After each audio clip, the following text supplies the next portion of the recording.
but I did test it earlier, and it should work. Well, if it's recording on your side, then it's fine. Yeah. Does it say it's recording on yours or? Yeah, I got a notification. Okay, cool. Okay. Awesome. Okay, cool, man. How you doing? Good. Thanks for setting this up.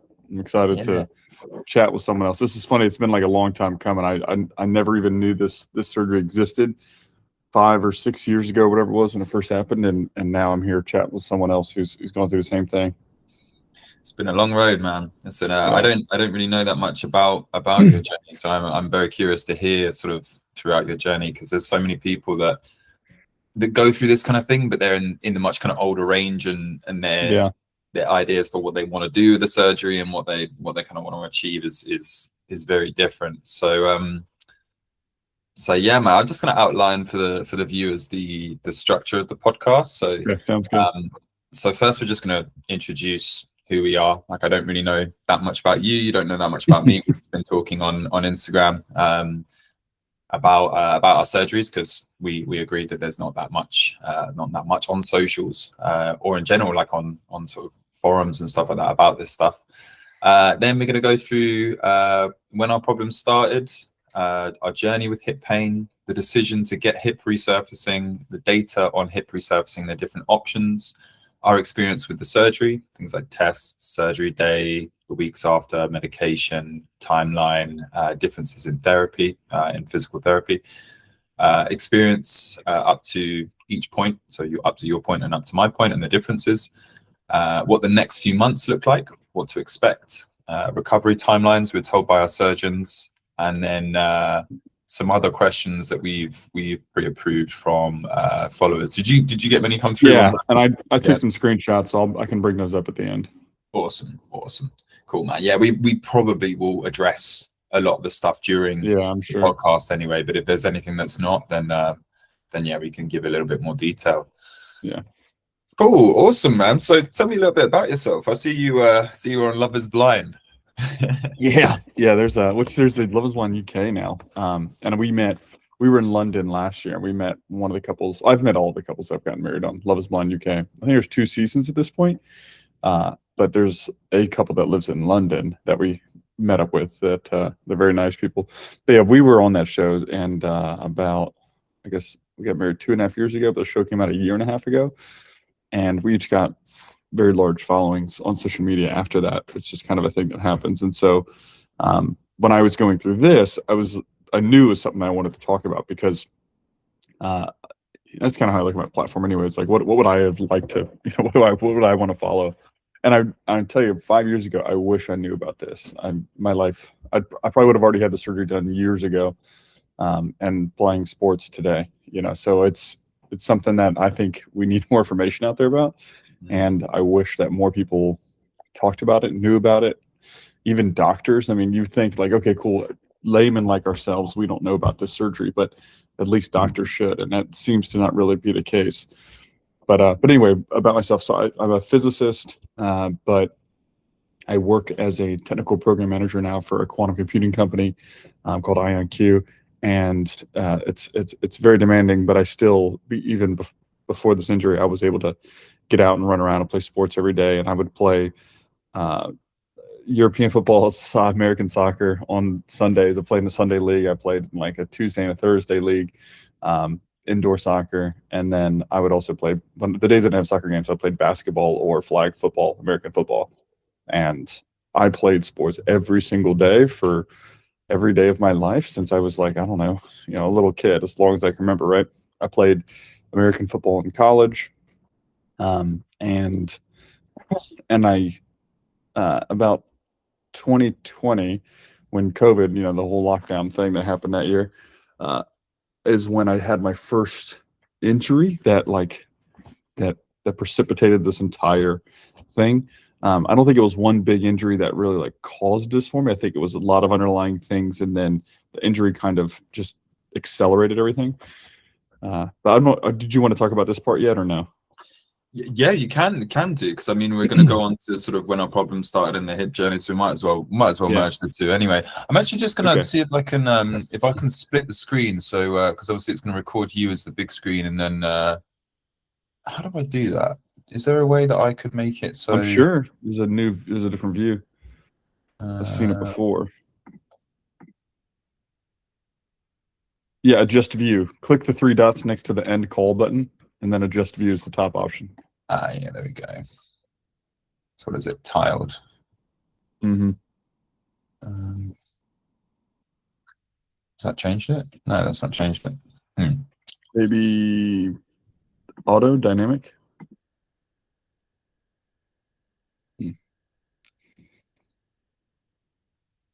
Let's see here. Legacy. So sidebar. I mean, it's not actually changing anything. Yeah.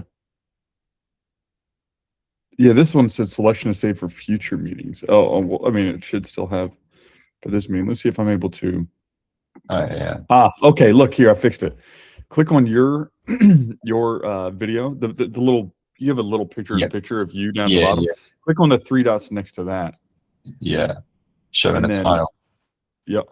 Okay, and then maybe adjust view, tile legacy. Ah, there we go. There we go. Yeah. You're a genius. Yeah. Thanks for it. So how this all happened for me, I think it was around 2020. I just know this because soccer leagues were over, and they weren't having them at the time. So I was going and playing it down at the park, and I remember the exact day and everything. I was playing down at the park. We'd still get together and play soccer anyways, but your viewers probably annoyed to be saying the word soccer, so hopefully I won't talk about it too much. But we're down there on it was on a Sunday. We're hanging out and playing. There's a ton of people at the park. We're all playing soccer, and then that game, I didn't really feel anything during the game. It was a game where I attempted like a bicycle kick and did some other, had some other pretty hard fouls. And so that's the other thing people always joke about is I only have one speed. So I always played really aggressively and I never once like took it easy in a game. I don't know how. So maybe that's part of my problem also is like how I played sports, and we can get into like why this happened to me versus other people and why it happened to you versus other people in the future. Because I think that's something that's really kind of confusing. That was the most that was the hardest part at first about all of this was I didn't know anybody that's ever had this condition. But anyway, so later that night after playing the game again, normal soreness after the game. I walk back to my car, kind of sore, kind of stiff. I sit down after the game and relaxing, and I get really tight and in tons of pain. And that night I couldn't sleep. When I mean I couldn't sleep, I mean like I probably only got like 2 hours of sleep that night.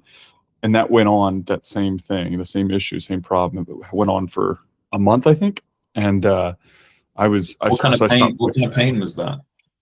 It was pain in my hip and then throughout my legs. So was it sciatic pain? You didn't need pain shooting down your leg, or? Yeah, it was sharp. It was sharp pain. My hip would lock up. It's kind of hard. Honestly, it's very difficult for me to like describe acutely the specific feeling I was feeling, from 5 or 6 years ago. But I can tell you what it was like ever since then, because the same problem persisted. I mean, eventually after some time, that I guess inflammation, swelling, pain, that local pain in my hip went away. And then I would try to play soccer again. I would try to play sports again, try to play basketball again. And then every time I did, it would come back, and it went away completely. So you were able to walk pain-free. Yeah, right. Yeah, mm-hmm. Okay. Yeah, and everything was good. And then I would try to play sports again. I would attempt to play again, and this thing would happen again. So every time I played, I inflamed it, angered it, whatever. And I was in the same condition where I'm not able to sleep. I'm in so much pain that I can't sleep. It's hard for me to walk around. And this would happen. It would go on like that whenever I played for at least a week, and at most sometimes a couple months. And so I quickly, I'm like, something's wrong, maybe I tore cartilage or whatever. And so I went and spoke to, I'm from a small town. This is where I was before. So it was a small kind of rural town, middle of Virginia in the US. And so the point there being, this is not the best medical, team in the world there. Yeah. And so I went and saw an orthopedic surgeon. We took x-rays, and he said, Garrett, you are a candidate for hip replacement at this age. And this was when I was like 30, 31 years old.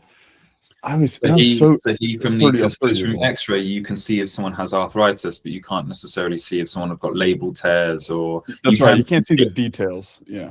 Yeah. You can just tell I was bone on bone, and I mean it was the gap between the hip and the bone was so small.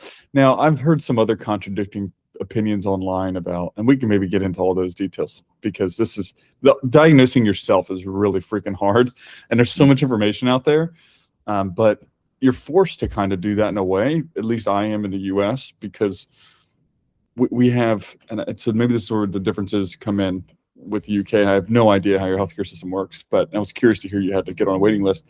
But I identified a doctor. I have insurance. Insurance pays for it, but I identify my own doctor. But most of the time, and I was still on government health insurance, which is like the best here. But if you have private health insurance, it's a lot of times you have to go within a network. You have to go online and like search, like, okay, this is my zip code. This is my local area. What doctors will my insurance cover? And it's usually, it's a very selective list, and it's frustrating because it's not who you want to see. But I went and saw the best person in my area at the time. And he didn't mention anything but total hip replacement. And he wasn't. Was he a hip specialist, a surgeon? What kind of orthopedic surgeon? So anything to do with like the joints and bones, like knee, hip, ankle. Yeah, but I think he focused on like knee and hip. Right. But he wasn't aware of any other type of hip joint replacement. And even then, he didn't think that the life of them would last very long. He advised me that, especially if I was young and highly active, he goes, your hip joint may not last more than 15 years. And so you're going to have to get another one. And then you're going to have to get another one. So right now you're looking at like 3 hip replacements. I'm like, this doesn't make any sense to me. I don't understand. So I'm not allowed to play sports again. He's like, you can try, but you're going to wear your joint down faster and you're just going to have to get another one. And I'm like, oh man. So he basically just told me, you're screwed. Your options are limited and they're not good options. And, I would just change your lifestyle. And so he advised me to change my lifestyle. That is, stop playing sports, stop running, stop doing everything. Just chill out, go play golf or whatever. And I'm like, man, at 30 years old, like this is what I'm being told. It was crushing. It was soul crushing. But I trusted him, and I knew that stem cells was a thing, so I was going to start to look into that. But it's very expensive, risky. I didn't have a lot of money at the time, so I was like, man. And I just decided to relax. So I just took it easy, changed my lifestyle, started lifting weights, and did that for 5 years until the symptoms got really bad. So you were still able to lift weights in hip flexion, for example? Were you able to do like squats and lunges? Legs was more difficult, but it wasn't difficult in that there was pain. My hip just wouldn't, like, people would watch me squat and be like, can you go deeper? I'm like, I can't. My hip would not go that deep. So like my joint, if we're looking at like if this is my my knee right here, right? Like my hip, I couldn't drop much below that, or if this is, right. So I couldn't get like, when I was playing football, like you would get parallel, that was the whole thing, is when you're doing squats, like what I was taught when I was younger was get your femur parallel with your thigh parallel with the floor. I could never do that. I could never, ever do that. So I would just stay within my range of motion, and within my range of motion, I was fine. I had all sorts of power, and I could squat really heavy. There were times where I went super hard, super heavy some days, and I would feel like I would lock up later on, like my joint didn't like it. But for the most part, I was able to lift, no issues. It was just a high impact sports. If I moved over to the courts and played basketball for 20 minutes, I would feel it hard the next couple of days. Okay, so I think so our journeys are slightly different in that so I'll start with who I am. Essentially, I found you though, just so everyone knows. I found, because luckily he was talking about it, and so I found you on social media and saw your video. I think was the first thing that popped up was, I'm about to get hip resurfacing and I'm young, and I was like, this is like, please, like I think I got emotional. I'm like, this needs to happen. Like I wish I saw this 5 years ago. This is amazing. So that's all I know about you was that you're. Had you seen Andy Murray? Andy I Murray's did. So so but not for a while. Like not until someone. He also had hip arthroscopy first, and that didn't work. he did. So then he went and got hip resurfacing, and I saw the hip arthroscopy conversation when I was first looking, and I went and saw something about hip arthroscopy, and we can get into those details about how did I end up. You never had an MRI? No, because that you would have to have an MRI to show up something like a labral tear, and even then there can be mistakes. But labral tears don't necessarily also always mean pain, and this is where you're saying like everyone is different. It gets really complicated at this point. So so I am, my name's Kyle. I'm from London, England. I'm 31 years old. I've had hip pain for about 6 years now. I am a online fitness and nutrition coach, and also a professional fashion and fitness model. Whereas obviously over the years, I've had to limit some of the jobs that I take on in terms of fitness modeling. So, and I'm a very sporty person as well. So, my hip pain started in COVID about 6 years ago. When the gyms opened up again, I did a deep squat, deep barbell back squat, that real sort of arse to grass, and I just felt a pinch in my hip. And then immediately when I came back up, I was like, oh, okay, something isn't right. I couldn't really walk properly. I had a lot of pain in my hip. Over those next sort of 2 years, the pain was insane. Like I couldn't walk for some days. I could walk. Some days I couldn't walk like sort of 20 meters without having like this intense catching pain. And once it had that little catching, I then just had to sit down. So I had to really sort of change my life in that period. Then I saw various people. I eventually saw a physio who helped me to stabilize it. By that point, we kind of figured out that I had a labral tear, which was a tear in the cartilage. With labral tears, essentially what the labrum does is it keeps the joint stable. So the theory behind it is that you can stabilize the joint by strengthening the muscles around it. I now know that people that even manage to strengthen it and get themselves out of pain, they tend to develop arthritis anyway with the labral tears. So I've had a few questions regarding surgery with labral tears, and we'll go on to that. But I do recommend that people do get the surgery there, because even if you do manage to stabilize it, you'll end up getting arthritis, kind of like how I did. And so labral tear, just to clarify for folks, is like the labrum is the portion of the cartilage kind of like more toward the exterior of the joint. Is that right? And so labral, that it's kind of creates a bit of a cartilage ridge, and that'll tear and separate and open up, which creates a gap for the bone to interact with the joint and the hip to grind together and cause pain. It essentially takes some of the suction out of the hip, so it takes some of the vacuum. So imagine this is the hip. Interesting. I hadn't even thought about that. Yeah. And this is the labrum. So say for example that's inside the hip. This is the labrum around the outside. If you pull that away, it creates some suction, but also it allows the bone within that to slightly edge out. And so over time, it kind of just creates a bit more of this kind of instability in the bone, and eventually, obviously, like the muscles suffer. That's why you get a lot of groin pain. Typically, it's usually on the inside of the. It can be anywhere, but a lot of times it's on the inside, because a lot of men in particular have a bony growth on the femur called a head neck cam. And then essentially, if you go into deep flexion, that cam presses on that labrum and tears that labrum, which is actually what happened to me. I have that bony growth. So I was advised by everyone just not to have the surgery, even though I had this bony growth. The labrum repair surgery?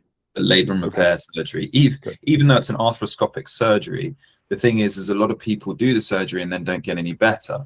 The problem is they just don't do the rehab. So they then have a more stable hip, but because they still have instability and some of the muscles have been deregulated, or there's not as much signaling going to the muscles because pain will deregulate muscle signaling, they essentially don't do the rehab or sufficient rehab with enough consistency to get back out of pain, and then they assume that it's the problem with the surgery. So so I didn't have the surgery, but I saw a physio who managed to get me out of pain when walking. So I started up Muay Thai again.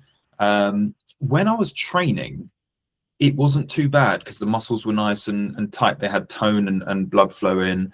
but then afterwards the inflammation would be crazy, and if I didn't train for a few days, then it would get really painful. Again, I had some days that were really bad, some days were really good. What was your pain? Where was your pain? It was just deep in the hip, just deep hip pain, Okay. especially in hip flexion. I couldn't do any kind of I couldn't do any like lunges or barbell back squats and You were stuff like feeling that. in the joint. It wasn't like translating to your psoas or iliacus or anything like that. No. Obviously, those areas got tight, but no, it was predominantly just hip pain. So yeah, so I essentially had to change all of my training around that. I could only do machines. This was by the kind of like 3-4 year point. That basically got me out of the majority of pain. I just couldn't do a sport anymore. I couldn't go for runs or anything like that. And I kind of semi accepted it for a while, and I was still on the waiting list. So we have National Health Service, so we get free healthcare. But the problem is it's a very overrun service, and for surgeries like this, especially hip resurfacing, they're very niche. So the surgeons were telling me, like, look, you're very young, you don't want to do this yet. It's not necessarily a good idea. See if you can manage it with other techniques. Do what? Do I mean, do a hip resurfacing surgery. So they were advising hip resurfacing. I knew about it, yeah, because with Andy Murray made it very famous in the UK. Yeah, because right. You guys are well aware of it. Hip resurfacing for years wasn't done very well, and the materials weren't great, or the techniques weren't great. Yeah. So because the angle that they did it wasn't right, it was doing something called edge loading. So the metal was rubbing on the metal and creating metal ions, so poisoning the tissues around it. Right. Then it's all about proper cup placement.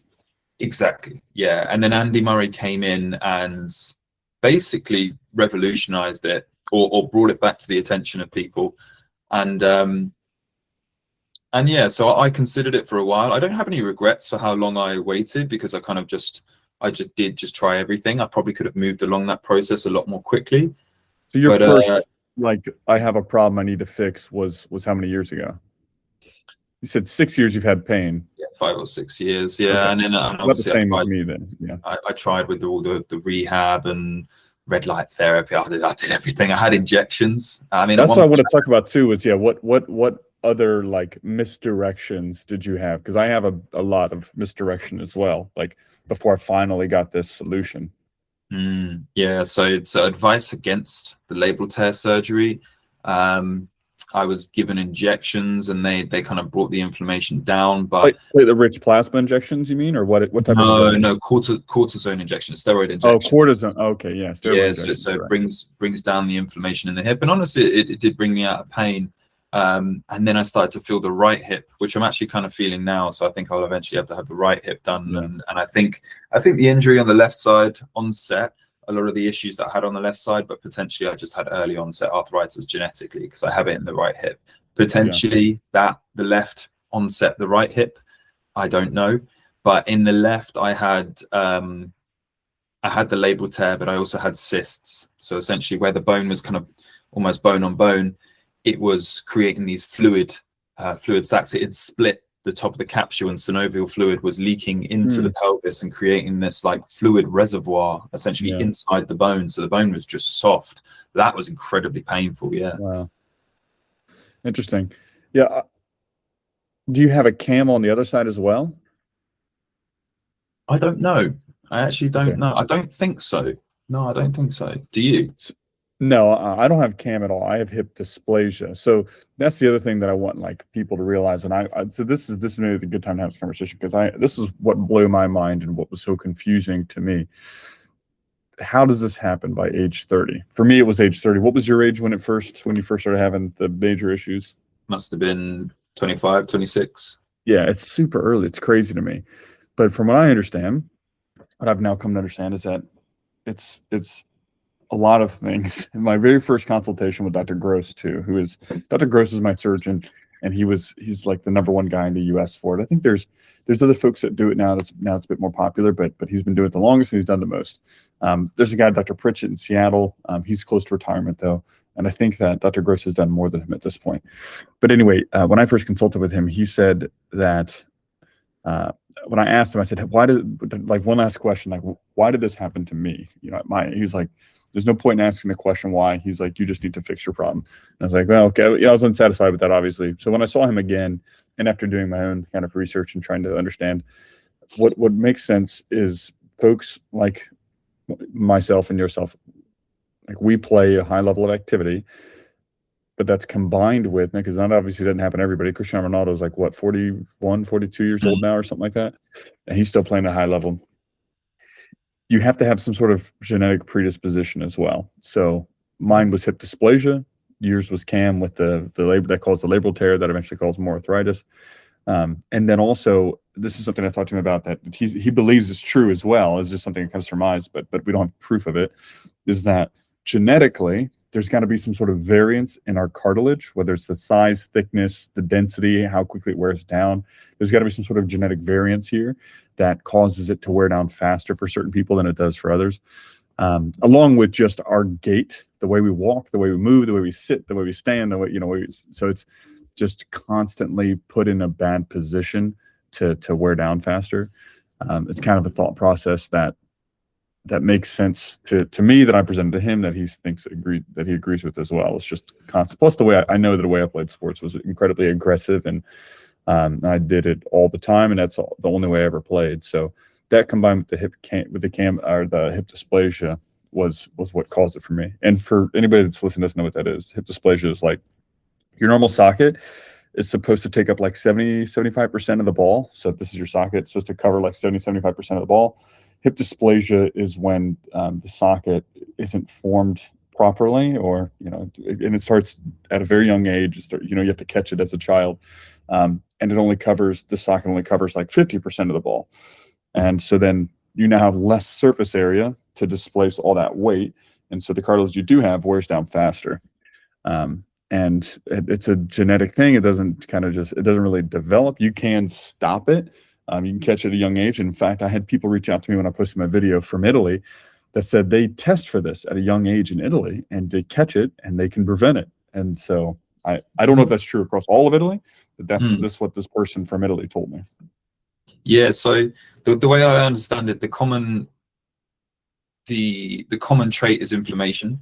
So once I had that labral tear, it creates inflammation, and that's why you get a global thinning of the cartilage, because obviously for your hip dysplasia, you're getting a lot of that sort of on a certain point. Obviously it will move across certain points, but that doesn't make sense why the outside of the cartilage would wear down. Arthritis, anything that ends in itis, like pancreatitis, gastritis, it's just an inflammation of the pancreas. Inflammation of the bones or the joints, arthritis.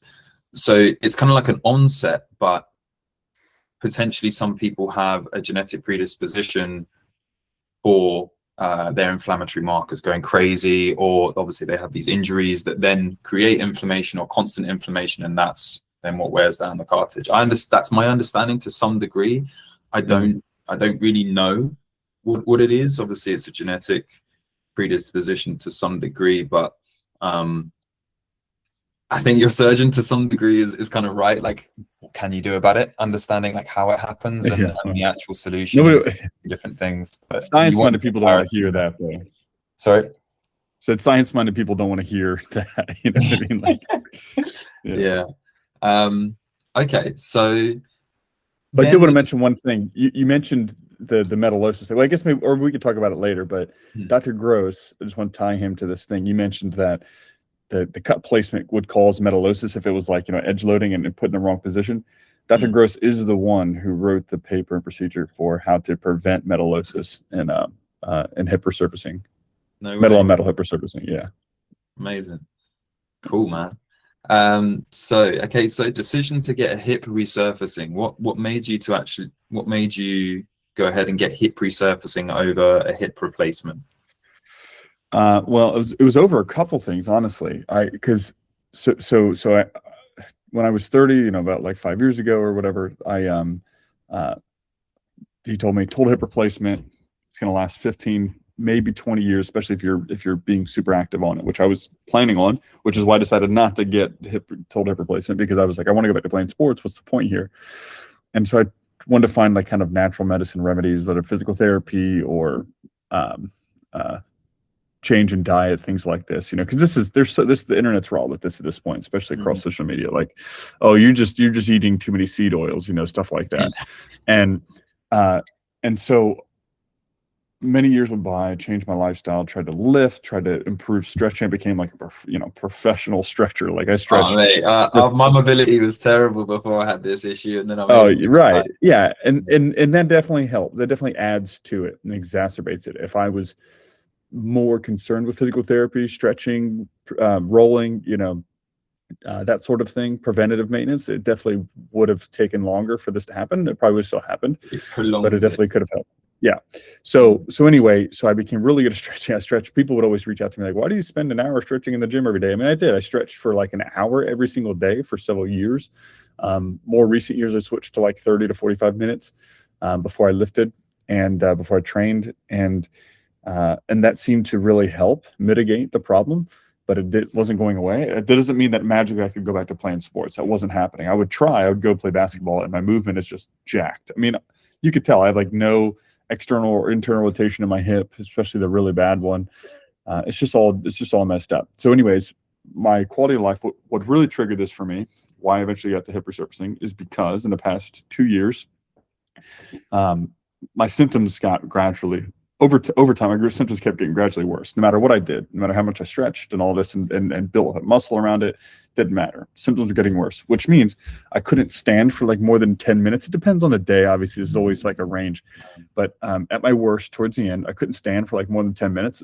Like especially standing in an awkward position, like bending over the sink doing dishes. That was like 5-7 minutes. I was like, I need to sit down. And walking around the block, I couldn't walk for more than like a mile without feeling pain. And then at that point, I'm pushing through it every other step. And I like, this something needs to change. I need to do something. So I started looking to stem cells. I had a buddy who went to Mexico and because here in the US, it's not really regulated by FDA, and the quality of stem cells you can get isn't as great. So people go to like Mexico or, somewhere south. So I was looking into that. The odds though with the research, it definitely isn't guaranteed, and it's not even like a really high percentage chance. The odds are it probably won't fix your issue. But people do swear by it. But like I said, the internet's wrought with like misinformation. The regeneration of cartilage is, as we know, there has been something recently that looks really promising, but I know for what's available now, it's not possible. Really, yeah, from my understanding, it's not really possible. The further, I think hips in particular are bad. If your fingers, elbows, like the further away you go from your body, the more likely it is, or the less it wears down at least. For someone like the hip, the blood flow is so poor that even if you were to give it stem cells, for it to get the nutrients it needs to regenerate cartilage, it doesn't seem likely. Yeah. So when I was looking at it, I saw folks that had knee problems that they used it and it seemed to help. And so the hip data though, like even anecdotes of folks who had stem cell injections in their hip just wasn't there. So it didn't seem promising to me. And so I kind of wrote it off, plus how expensive it was and just the time sink. I mean, because I'd have to go through more time and more, the travel and all this. And I'm like, this just didn't seem feasible to me. So I kind of wrote that one off. I went and saw a physical therapist for probably a year. I probably spent, $20,000 in physical therapy, just going and seeing someone, because it's like 170 to like 250 a day, depending on who you go see physical therapy here in the United States. That's USD. So pounds, I don't know, $200 to $300, 300 pounds a day, a session, which is an hour. It would be the opposite. Pounds would be less. Oh, so I'm sorry. If it was like $200, it would be like 160. Yeah, so like 150 to like 220 pounds would be like $150. No, yeah, right, yeah. The other direction. And it's probably going to continue to get worse, that comparison. But anyways, so I went and saw probably 1, 2, 3, 4 or 5 different therapists, physical therapists. Some folks that specialize in Graston technique, which is the scraping of the a metal scrape. Yeah. So I had someone sell me that like Graston and focused stretching, specific stretching of specific pieces and muscles would get me back to playing sports. I literally had physical therapists tell me, I will have you playing soccer again and 12 months and 8 to 12 months. Out of all the physical therapy methodologies, could you say, or Graston technique is it Grafton or Graston? Graston, Graston. I think that's the one that has the least research supporting it. Yeah. Or the least positive research supporting Yeah, it. this guy swore by it. He had he had athletes that came in to see him, and he had the range like from young to old. So, it's just hard to tell. It's just hard to tell what's true, what's not true, and that's probably the hard part. It's like without like going and doing your own meta-analysis. And even then, like just because data isn't there yet doesn't mean that it doesn't work. So, if you have a lot of negative results, which people don't publish as much, then yes. But again, people don't publish negative results as much as they should. And so you don't get the information. But anyway, so I'm trying everything. I'm willing to spend my entire life savings on fixing this problem, right? And so I'm going to do this. I've had dry needling, I had Graston, I had focus stretching, massage, deep tissue massages. Like, I mean, just everything. I saw everyone did everything. You kind of have to manage all the muscle tightness around it with the well, that's the thing. You keep getting these issues, you keep getting relief, Yes. and they just come back because the main root of the issue is not being addressed. Right. That's exactly right. Yeah. This is my hope too. So this is also like, someone asked me like, what are your concerns post-surgery? One of them is I had so much this hip problem. I think we'll get onto that mostly later. Yeah. I do kind of want to move Yeah. through the structure. That is one of the questions that we'll address later Yes, on. but we're talking about how I got the hip surgery. Yeah, so basically, I was getting all this physical therapy, hoping, like I said, I'm going to spend a year. I'm going to dedicate a year before I go to drastic measures of like whatever these other options. I'm going to spend a year doing physical therapy and see if this works. I spent a ton of money, thousands of dollars, and it didn't fix anything. So finally, one of my physical therapists who I became a trustworthy in here in Washington, D.C. said, Garrett, I don't think we're going to fix you.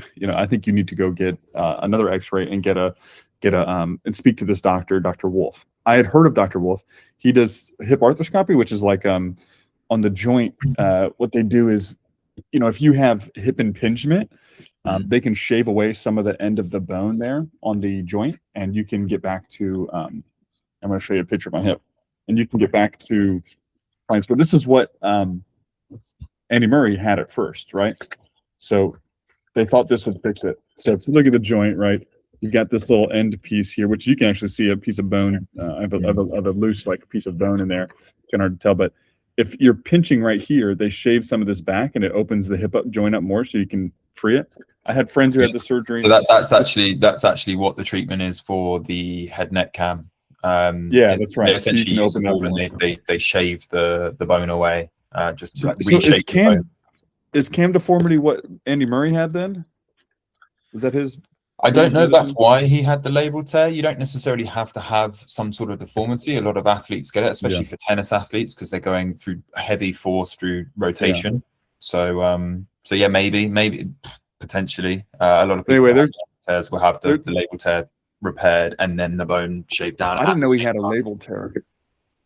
That was news to me. I didn't know that. He did a documentary that I haven't watched yet. It's called Resurfacing. Yeah. I've watched the documentary. I think he had a label there from what I remember. Yeah. I'm gonna have to check that out. But anyway, so this person said, go see this guy because one of the best people in the US on that particular surgery is here in DC. So I went and saw him. Great guy. He looked at my hip. We took x-rays again. I've taken so many x-rays at this point. And he goes, Garrett, you're not a candidate for like this surgery that I do. He goes, but you need to fix this. You need surgery. It needs to happen. And so I was like, I don't know where to start. I was like, I told him about my previous diagnosis, and he was like, don't listen to that idiot. Like, you need to go get try to go get hip resurfacing. Go see Dr. Thomas Gross down South Carolina. Also, there's another guy in DC I spoke to who does both hip replacements and hip resurfacing.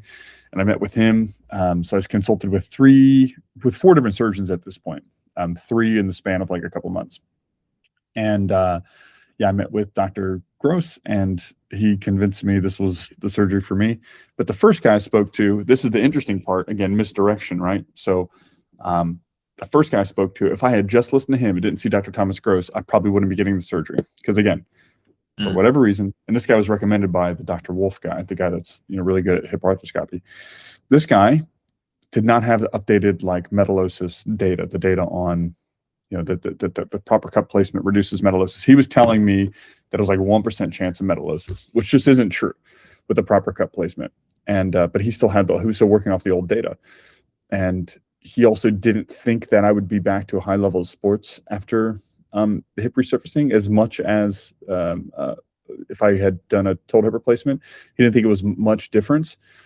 I think that this is probably still where the biggest confusion is, or misinformation is, besides the metallosis issue. Is I've had people even reach out to me to say, like, I had a total hip replacement, I'm lifting and running and doing all this stuff. It's like, people are very capable on a total hip replacement, mate. Yeah. But this is the thing, right? It's all statistics. I mean, this is all this stuff is statistics. So if you compare all total hip replacement patients to all hip resurfacing patients, you will find in both a subset of people that are doing high level of activity. But that subset is going to be smaller in total hip replacement patients. It just is. That's what the data shows. That is in part because it's a different demographic that go for total hip replacement. It's true. Partially because you have to consider that they've gone for a total hip replacement because they don't have the bone density to have a hip resurfacing. So they are already essentially more degraded than the people that are doing hip resurfacing, potentially a lot older and potentially a lot less active, especially if they have less bone density, because people that do weight training will have higher bone density. So, and this is what, when Dr. Gross was talking about this to me as well, I brought this up to him as well. I said the exact same thing. It's like, well, maybe it's a different demographic. He did not cite the study. He did not send it to me. I can definitely go and follow up, but he said that they have done studies, gait analysis, and also just like, what are you doing now analysis of like, not twin studies, but essentially like they tried to even out everything, like age, level of activity prior to surgery, and they compare the results afterwards in terms of what high level of activity are they doing, how frequently, the comfort versus discomfort that they're feeling when they're doing these things, and hip resurfacing has better outcomes. Again, he didn't show me this. This is just us in a consultation, him telling me like the results, but which would be interesting to see. But they're doing now also they're trying to do like a running gait comparison. It's hard to do apparently in like a gait lab.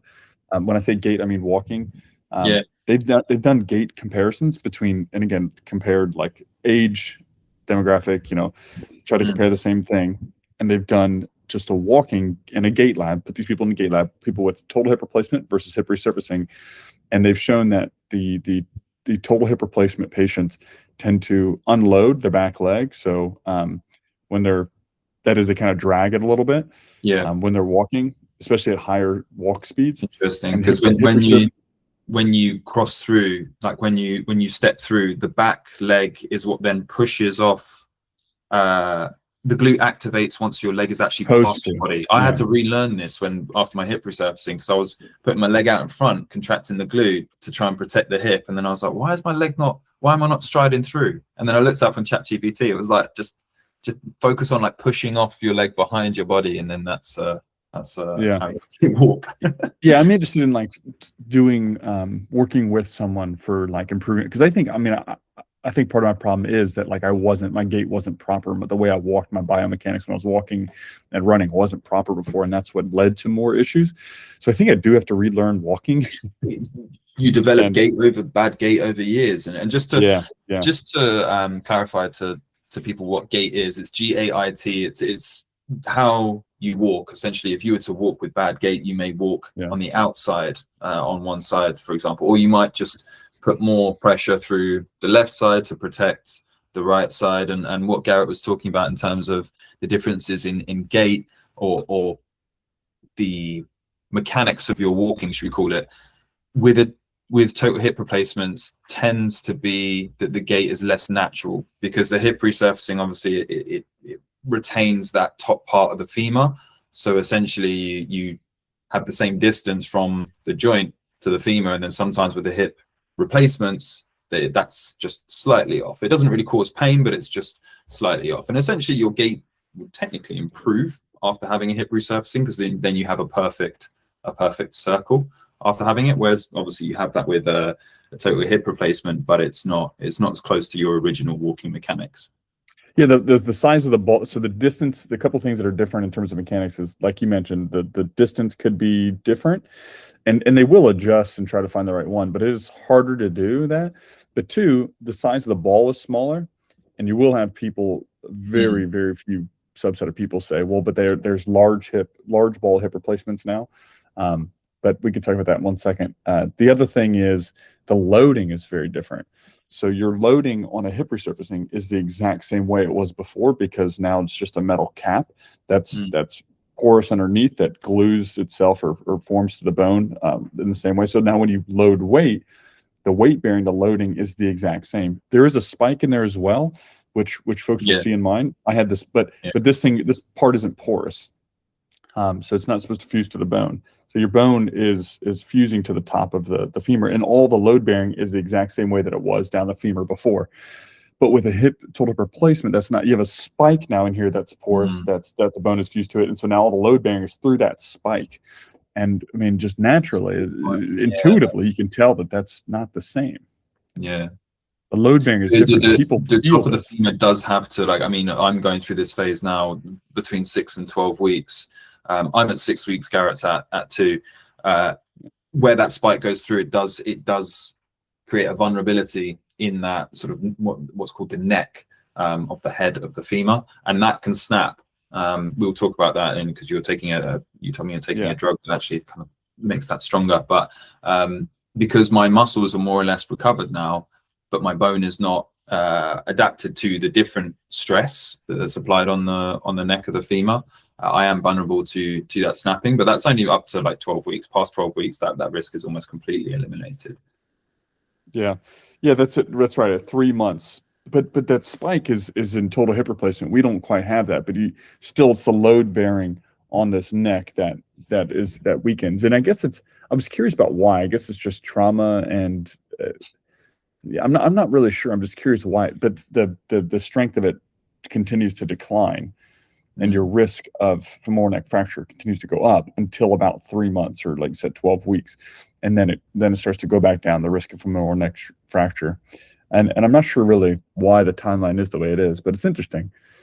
Because at 6 weeks, what the body clears old bone. And then at that moment, at 6 weeks, you technically have less bone for a very short period of time before I think it's called lamella bone.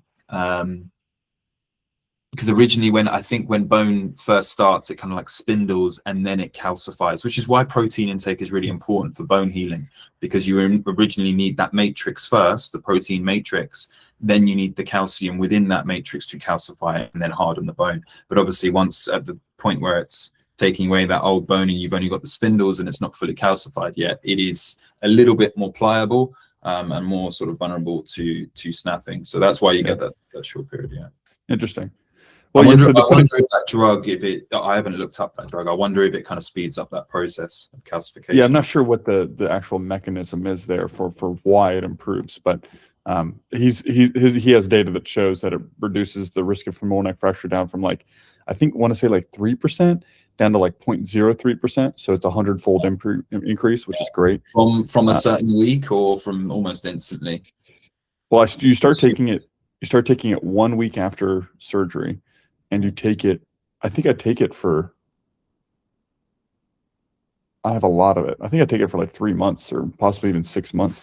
But the goal is to get you through that 3-month weakening period, where at 3 months, at 12 weeks, the risk increases to up to like 3%. The risk of femoral neck fracture increases up to like 3%. Then this is supposed to drop that curve down to like, it increases up to 0.03%, and then it drops right down again. So it's supposed to just lower that curve and all the way until you're back to normal. Yeah, I guess as you're putting more weight through it as well, like as you just become more mobile, you naturally, like the muscles recover faster than the bone, and potentially your risk increases. I hope so, because I've definitely gone above and beyond like what the volume of which I'm supposed to be walking. Right. Yeah. So we'll get onto that in terms of differences in surgery, or differences in therapy. So decision to get hip resurfacing for me. So as I said, sort of around that sort of 2-3 year period, I was just thoroughly advised against having the surgery. still sort of doing my rehab. I'm a personal trainer, so I was like, okay, well, I can fix this. I'm trying to I'm sort of sorry. be proactive Can as we possible. go back to why they told you not to? They just said that they were, honestly, I can't really tell you, to be honest. They just said that the surgery should be an absolute last resort, and then it's not a guaranteed fix. But they never really said if there was like a specific risk, because it's an arthroscopic surgery. So Nothing's guaranteed. you're not cutting away any muscles like they do with hip resurfacing. And I guess like they kind of would want you to make sure that the hip is fully stable before fixing that labrum. But in hindsight, it's like, well, my hip never could have been stable because the labrum tear was that bad. I mean, when they first did the MRI, they were like, the labral tear is not that bad. But in my experience, it was bad enough to not let me do what I wanted to do because I wanted to play sport. If I just wanted to go walk, then that would have been fine. I could even have sex and stuff like that. It was fine. But like, when you say play sport, though, like what sports are you talking about? Muay Thai, running, well, high impact stuff. Yeah, high impact stuff, basically. Yeah. Anything like you would imagine. For the only thing I could do was like kind of cycling and swimming, just completely pain free. Even things like rowing, because of the hip flexion, yeah, weightlifting. Well, I can swim. I can't cycle pain free. I can't. Oh, really? Okay. Oh, yeah. The mobility in my hip wouldn't allow for it. Even if you have your torso really upright, up. Yeah, I mean, yeah, I mean, I'm not sure any way I rode the bike in a natural way. Yeah, I mean the hip flexion that's needed for that. And you could see it, my knee on this one side. So my right leg is better than my left leg. And so my knee on my right leg kind of stays straight, but my knee on my left leg, in order for it to go through the full range, it has to kind of pivot out. Yeah. It doesn't like that internal. Yeah. Okay. No. Potentially you had a labral tear on the inside of your hip. I bet. Yeah. So I avoided that surgery. And then by the kind of 4-year mark, I had another MRI, and that showed all the cysts. It showed the sort of severe arthritis, and they were like, your options for labral tear repair it's just not going to fix the issue at this point. So yeah, that was when I started on the waiting list. Waited like a year. I went for, so the post at the top of my Instagram says October for my surgery, because I turned up to the surgery on the day in October, and the surgery just didn't exist on the national. We have National Health Services, free healthcare, but it's the left hand doesn't know what the right hand's doing sometimes. And I had all the consultations, blood tests, everything. I even had it on the app. Turned up on the day, and they were like, "We're really sorry, but there's been a mess up with the booking." And so I had to wait another 3 months. So I went back on the waiting list, bro. Oh no! So I mean, there's going to be Americans listening to this. This isn't a good. Our debate for nationalizing healthcare. This is not going to help. Yeah, to be honest, like I would have rather paid for it at that point, but it's an expensive surgery. So I had to pay for it. It's out of pocket here for me. Yeah, but sometimes like insurance will cover a little bit, and like we would have to pay it completely outright. But the thing is with the National Health Service, hip resurfacing is not common, because usually for someone that's having a hip resurfacing, they are a young person and they're an athlete. So they will be people that kind of need it. Well, they will be someone that need it done straight away. So, but because there's not that many people that do it on the National Health Service, then you have to wait a long time. So my surgeon, he does 3 other practices. He does public practice one day a week on a Friday in the hospital.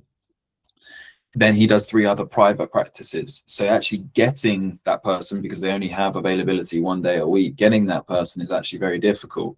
So yeah, I turned up to the surgery, and they said, oh well, there was a confusion whether you wanted the ceramic or the metal on metal, because the current surgeon that you were booked with no longer does metal on metal because he doesn't believe in it, and or he has issues with the metallosis. And I was like, well, why didn't you tell me that? It was an excuse. This happened to another guy on the same day, same surgery. He was having his total hip replacement. So yeah, and then obviously eventually I had. Wait, this happened with who, you said?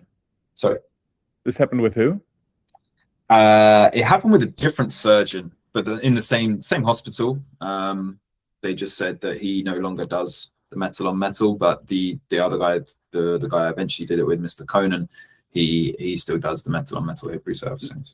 So as an American, I'm still trying to wrap my head around like nationalized healthcare and how this all works here. Do you not get to choose your surgeon or your like if you wanted metal versus ceramic, you could choose that? How does Yeah, this work? you can obviously have your preferences and then wait for it. The problem was the ceramic on ceramic. I mean, we'll go into why I didn't go ceramic on ceramic anyway, but that wasn't available in the hospital just yet for that. So yeah, in that particular hospital, I would have to wait like 8 months. And then when I looked into it, there were other things. Okay, so that actually brings us really nicely onto the data on hip resurfacing and the different options. So I'll start with the ceramic on ceramic. I did wait for, because obviously there's a risk of the metal ions, right, to poisoning or I think you still owe us why you didn't do total hip replacement. Yeah, so supposedly they're just your options of sport are better, especially in deep hip flexion. Say, for example, if I wanted to do Muay Thai or probably won't be able to do, I probably can do Muay Thai, but I think it would stress the hip a little bit too much. So I'm going to stick to boxing. But if I did want to go down to Muay Thai or do like deep squats and stuff like that, total hip replacement, there's a higher risk of dislocation than there is with hip resurfacing. And it seems that most people that you talk to just say you do just have less risks. Though I do know someone that was doing like jiu-jitsu and stuff who had a bilateral total hip replacement, and he's very active. However, since then he has stopped and only does boxing now. So I think that kind of says something in itself. If he's had the surgery for a few years and he's starting to become a little bit apprehensive, he's probably done enough research over time and spoken to enough people to understand that probably is the case. Did you ever know of or hear about, in your decision-making process, large ball total hip replacement? No, I didn't. There's one more point there, actually. So I knew that if I did the hip resurfacing and that didn't work out, and still I can then have a total hip replacement after that. Whereas if I have a total hip replacement, I've no longer got a top of the femur, so then I can't, I can go and do another total hip replacement, but I might as well try the hip resurfacing, right? If I have better mechanics and potentially just more options for sport, then and I have the bone density, why not do the hip resurfacing? That's it. I don't think there's any pro to total hip replacement that, like, if you do a pro and con list, I don't even see one for total hip replacement. If you have the right surgeon, if you have the option for yeah, if you have the option for hip resurfacing, I don't know why someone would not go ahead and do the hip resurfacing, to be honest. Other than you can't afford it, or that's the kind of thing, because I had to pay out of pocket in order to get Dr. Thomas Gross. He's not in any network, so it doesn't matter what insurance I had, I'd have to pay out of pocket for Dr. Gross. So if maybe finances, and I am blessed that I can afford it now at this point in my life, but like I don't see any other point. Because to your point that I don't think we've talked about is, right, if I'm gonna probably, we at our age, since it's so young, we will probably need a hip revision, a surgical revision at some point in our lives. Hopefully based on the data. No, that's not true, man. It's I mean, there's a lot of people that are doing well at the kind of 10-year mark. A high percentage of them go on to just never need a revision. So let's talk about this data then. Let's talk about this data. So the only data that exists currently in peer-reviewed data for this metal surgery, at least for Dr. Thomas Gross, my guy, is he only has 17-year data, and he shows at 17 years it's a 99% survivability rate or 98% survivability rate, which is really high. But he doesn't have 30-year data yet. However, this is great. A lady from Dr. Thomas Gross's like first like set of people he did work with. So she signed up for, I think, like in order to do something that's not approved yet, you have to sign up for a registry or whatever and approve it. So she was part of like the first test studies that they did of surgery. She's at year 30 and she says, She has zero issues, still just as active as she was 30 years ago. And so eventually 30-year data is coming, but in the survivability rate, maybe it'll be at 95%, let's guess. Like when I incredible. say a high percentage of people, it's the fact that people that don't have issues after a certain amount of years tend to have very low readings on the metal toxicity. Oh yeah. Oh, the metallosis So is. I'm not essentially worried their sort of their risk is just as someone that has a normal hip, if not less, because they don't have sort of lessening cartilage over time. Yeah, I'm not talking about metallosis risk over. I'm talking about the joint wearing down to like, I mean, yeah. So whatever the other, and I'm not sure, to be fair. I haven't looked at like people that need revisions outside of metallosis. Like, what is it? Because in hip resurfacing, I mean, total hip replacement, it's always been the ceramic wears down or something, and like you have to eventually get it replaced. The joint's lifetime is only 15 to 30 years or something like that. But and what I was told before was that even with total hip replacement, the joint lasting for 30 years is really unlikely, especially if you're playing sports. But that's not the case here, from what I'm being told.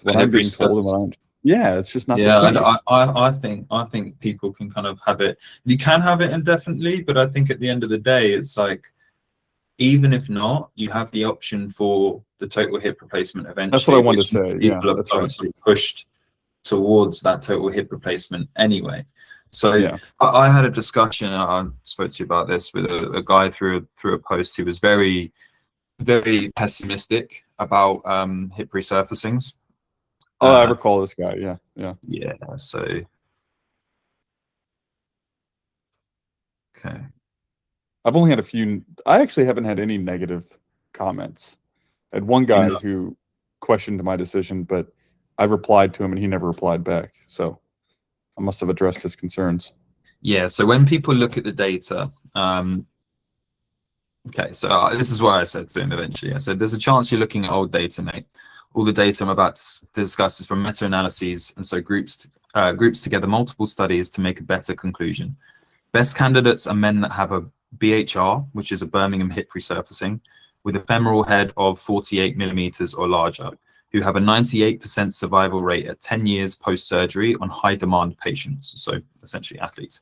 I'm in this category with femoral head of 52 millimeters. I imagine you are sort of around that range as well. You're quite tall. That's what I was. Yeah. Yeah. For women, revisions and complications are more common due to the femoral head size increasing the chances of metal ions, essentially that edge loading. The metal ion issue in men was found to be more commonly from a unit placement issue with consequent edge loading of the unit, and so was somewhat down to surgeon error or design limitations. So the long-term data is with people that had the surgery done before this was even known. So that suggests results could improve with findings in the future once the people are having it done these days hit their 10-year mark. So the averages are obviously in historical data average from the start, but then that's not essentially relevant because they've got better over time. So that may be why the sort of the averages come down. Even with women included, for Birmingham hip resurfacing, it was 95.5% pooled 10-year survival rate. And for various other units, not just Birmingham hip resurfacings, though that is the most successful. With women included, it was as low as 86% in other countries, 91% in the UK. Those are still not terrible odds, but I understand 14% chance of failure or revision is still not ideal. And all it takes is for you to be the outlier, to be the one that suffers. I know you might say that that doesn't include people with symptoms that didn't undergo revision, but patient satisfaction from satisfied to extremely pleased was 95% in men. Anecdotally, so essentially just things that I've heard personally, I've heard good things as well. And from people that have responded to my other post, it seems people are doing well. I know people that aren't doing well may be hesitant to comment and make me worry though. I really hope I don't become one of those people that do have those issues. And I think I would be unlucky looking at the data, but I still acknowledge that it's a possibility. I do think you may have been exposed to unusually high pool of people with poor results, as that has skewed your view towards the negative side, because from what I can see and from what people are telling me, patients and professionals, the odds of a satisfactory result aren't terrible. So I had so many people just saying, like, be very careful of this metallosis, but I think people obviously, like, they see, for women, I mean, in the UK, for women, they don't even offer it anymore because the risk is enough. Really? They don't offer it, not on the NHS anymore. So women are kind of, this is why getting ceramic on ceramic is such a long waiting list, because all these women that have been waiting for years to get hip resurfacing, or eventually just bite the bullet and get a total hip replacement, they are getting the priority, and the men are getting sort of pushed back because these women have been, rightly so, waiting for years. But regarding the ceramic, there's just not enough data. For me personally, like, here we've got long-term data and quite a high success rate. Ceramic, you don't know. There was ceramic resurfacings before. It used a different material and it had an issue with fracture. Now the ceramic is using a material which I think is identical to the ceramic that they use in total hip replacements, which is very hard. It doesn't typically fracture, and people are doing really well on these ceramic on ceramic. There's two versions, the Resurf, and then there's another one called the H1. The H1 has the MDR CE mark, but then the Resurf has more actual real-world data. Real-world data being more important. Neither has long-term data, so both are considered mid-level risk, but for a woman, they're lower risk than metal on metal, for sure. And you have the option of going to a total hip replacement again if something goes wrong. So this is so interesting to me because, and maybe it's so. The very first guy, so I spoke to Dr. I had my guy way back 5 years ago, forget him. Then I talked to Dr. Wolf, who does the hip arthroscopy thing. And then he recommended me to Dr. Thomas Gross and this other guy in DC. I went and spoke to the guy in DC. And the guy in DC, this was his thing. He basically was advising me to be careful about hip resurfacing, just like you were told, and like maybe just do total hip replacement. He does both of them, but he was telling me, he goes, if it was me, he goes, I would tell you to go do total hip replacement. Because his primary concern was metallosis. His data was like, and he was telling me about like 1%. And I was like, wow, 1%'s high. He's like, I'm glad you feel that way. He goes, I can tell you're scientifically literate because it is high. And I was like, okay, yeah, I don't know that I like that. I go and talk to Dr. Thomas Gross, and he explained it. I mean, he spent like probably 20 minutes. And so I was going to say 30, but it always feels longer. So realistically, probably 20 minutes. He just dedicated to explaining to me his paper and research on cut placement and the reduction of metallosis. And I was like, okay, so you're saying that like the risk of metallosis is really low now because of you've written the seminal paper on the cut placement. He was like, not low, Garrett. He said 0. He goes, since I've written this paper and changed my technique, he goes, do you know how many people I've had that have come back with metallosis so far? It's like, no. He goes, 0. He said 0. He goes, it doesn't exist anymore. And so if you have proper cut placement, it goes away. But still, lots of people think that it exists. And I was listening to a gentleman, I think it was Dr. Cobb. I think he's in the UK. He's one of the top surgeons in the UK on hip resurfacing. He's speaking with another doctor, this famous guy from Ghent, Belgium. I forget his name, but they were talking and they brought up Dr. Gross's research and how it does go away with the proper cut placement. So it's not even an issue. But as long as you have to go to the right surgeon. You have to go to the right surgeon too. Exactly. Surgeon precision is key with this stuff. So like making sure that the surgeon actually specializes in resurfacing and does them regularly.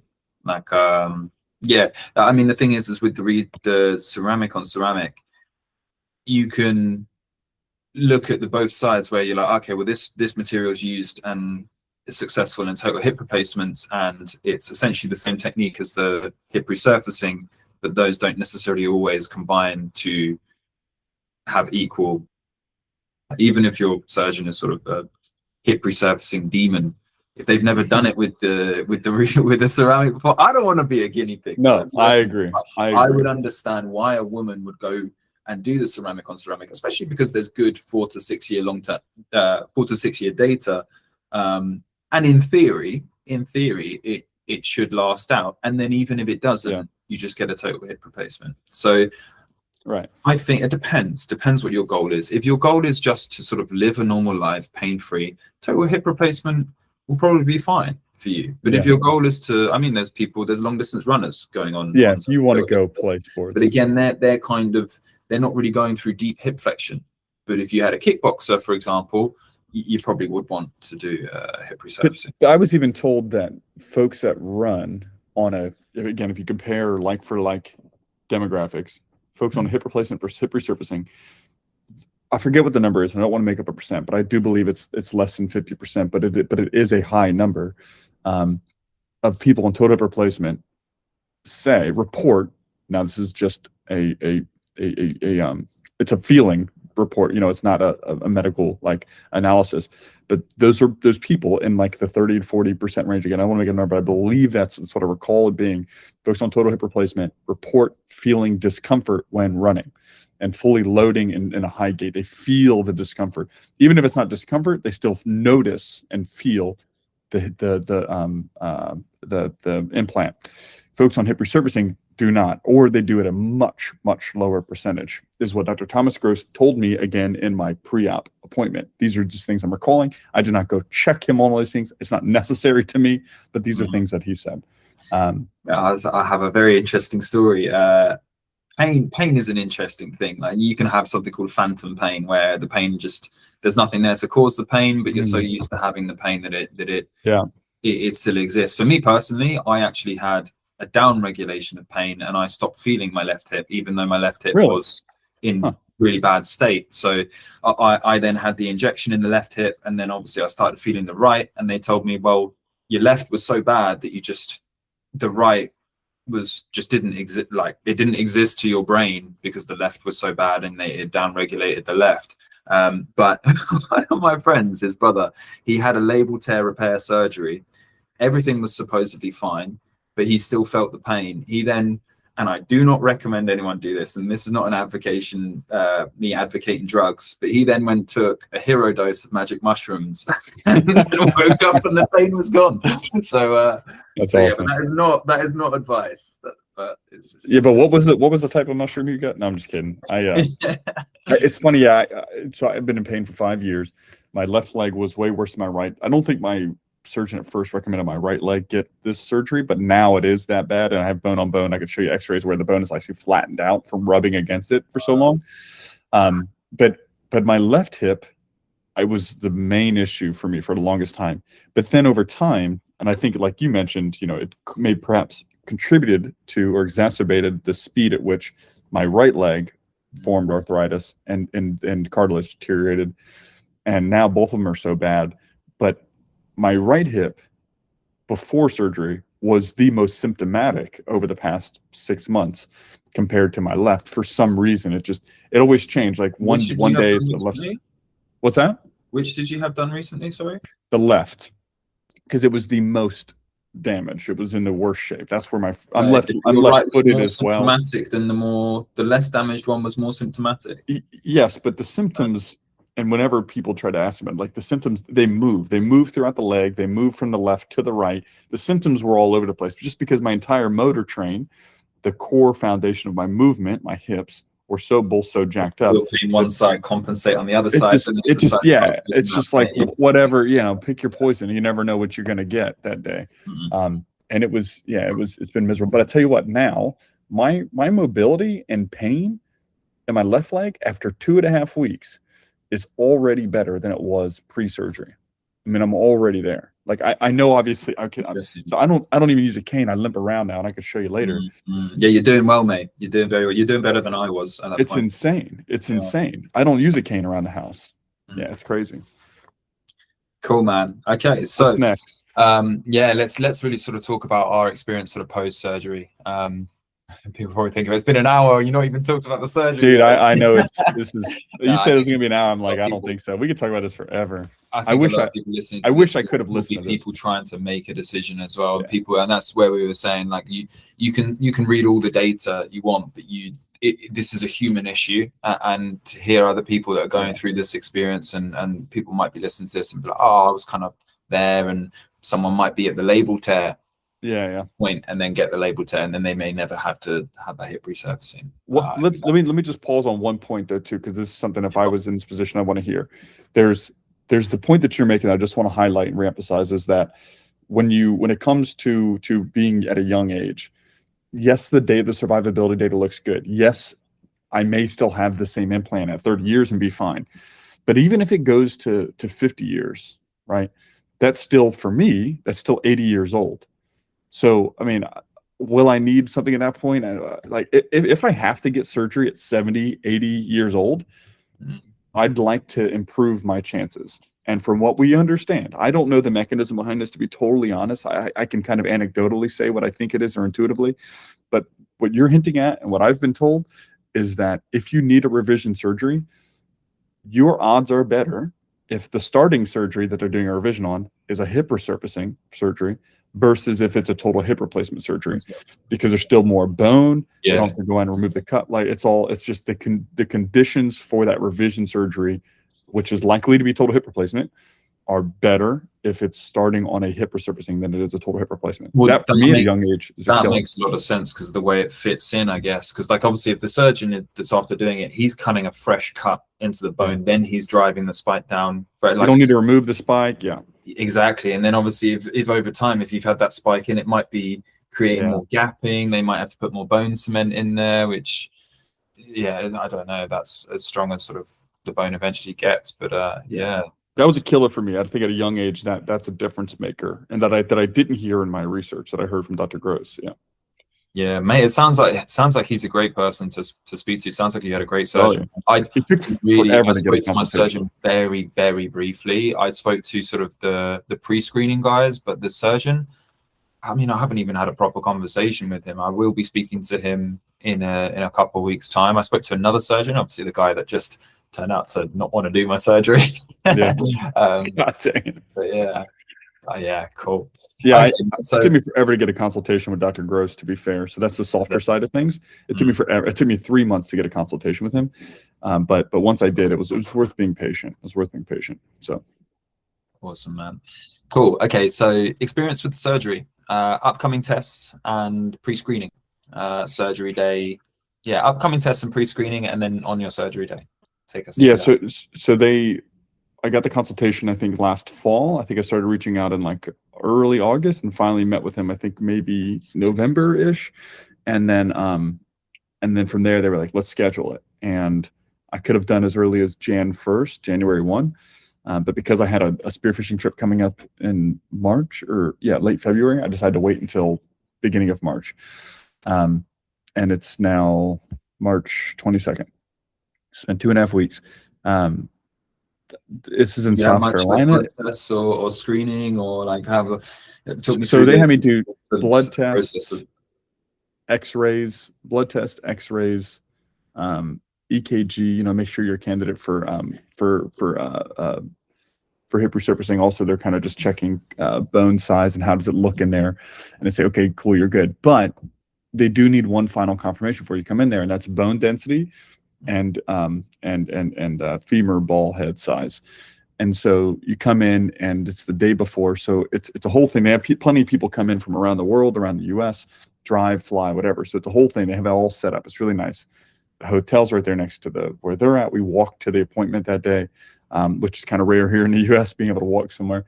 And we set up a hotel. We drove down there the day before, set up in the hotel, had a pre-screening meeting the day before. I had bone density scans, a DEXA scan, and then which I'd done before for bodybuilding. So it was interesting. I was like, oh, I've done this, but they apparently measure bone density in that, and to show where you're at compared to other folks who take BMI and all this stuff.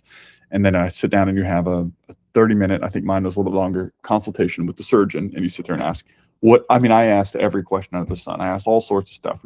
We even went into like knee stuff and all this and that. And then next day I had surgery. Got there at like 10 a.m. I didn't go in for surgery though until like maybe 2:30 or 3. I became conscious again, I think at like 6:15. If I look at the video, my wife was videotaping me coming out, because I wanted to film and record some How of did the you stuff. feel going into surgery? Were you nervous? How was the anesthetic? Did you have epidural going in? So I was a little nervous, to be fair, because I don't think I'd ever gone under before. It's my first time going under anesthesia.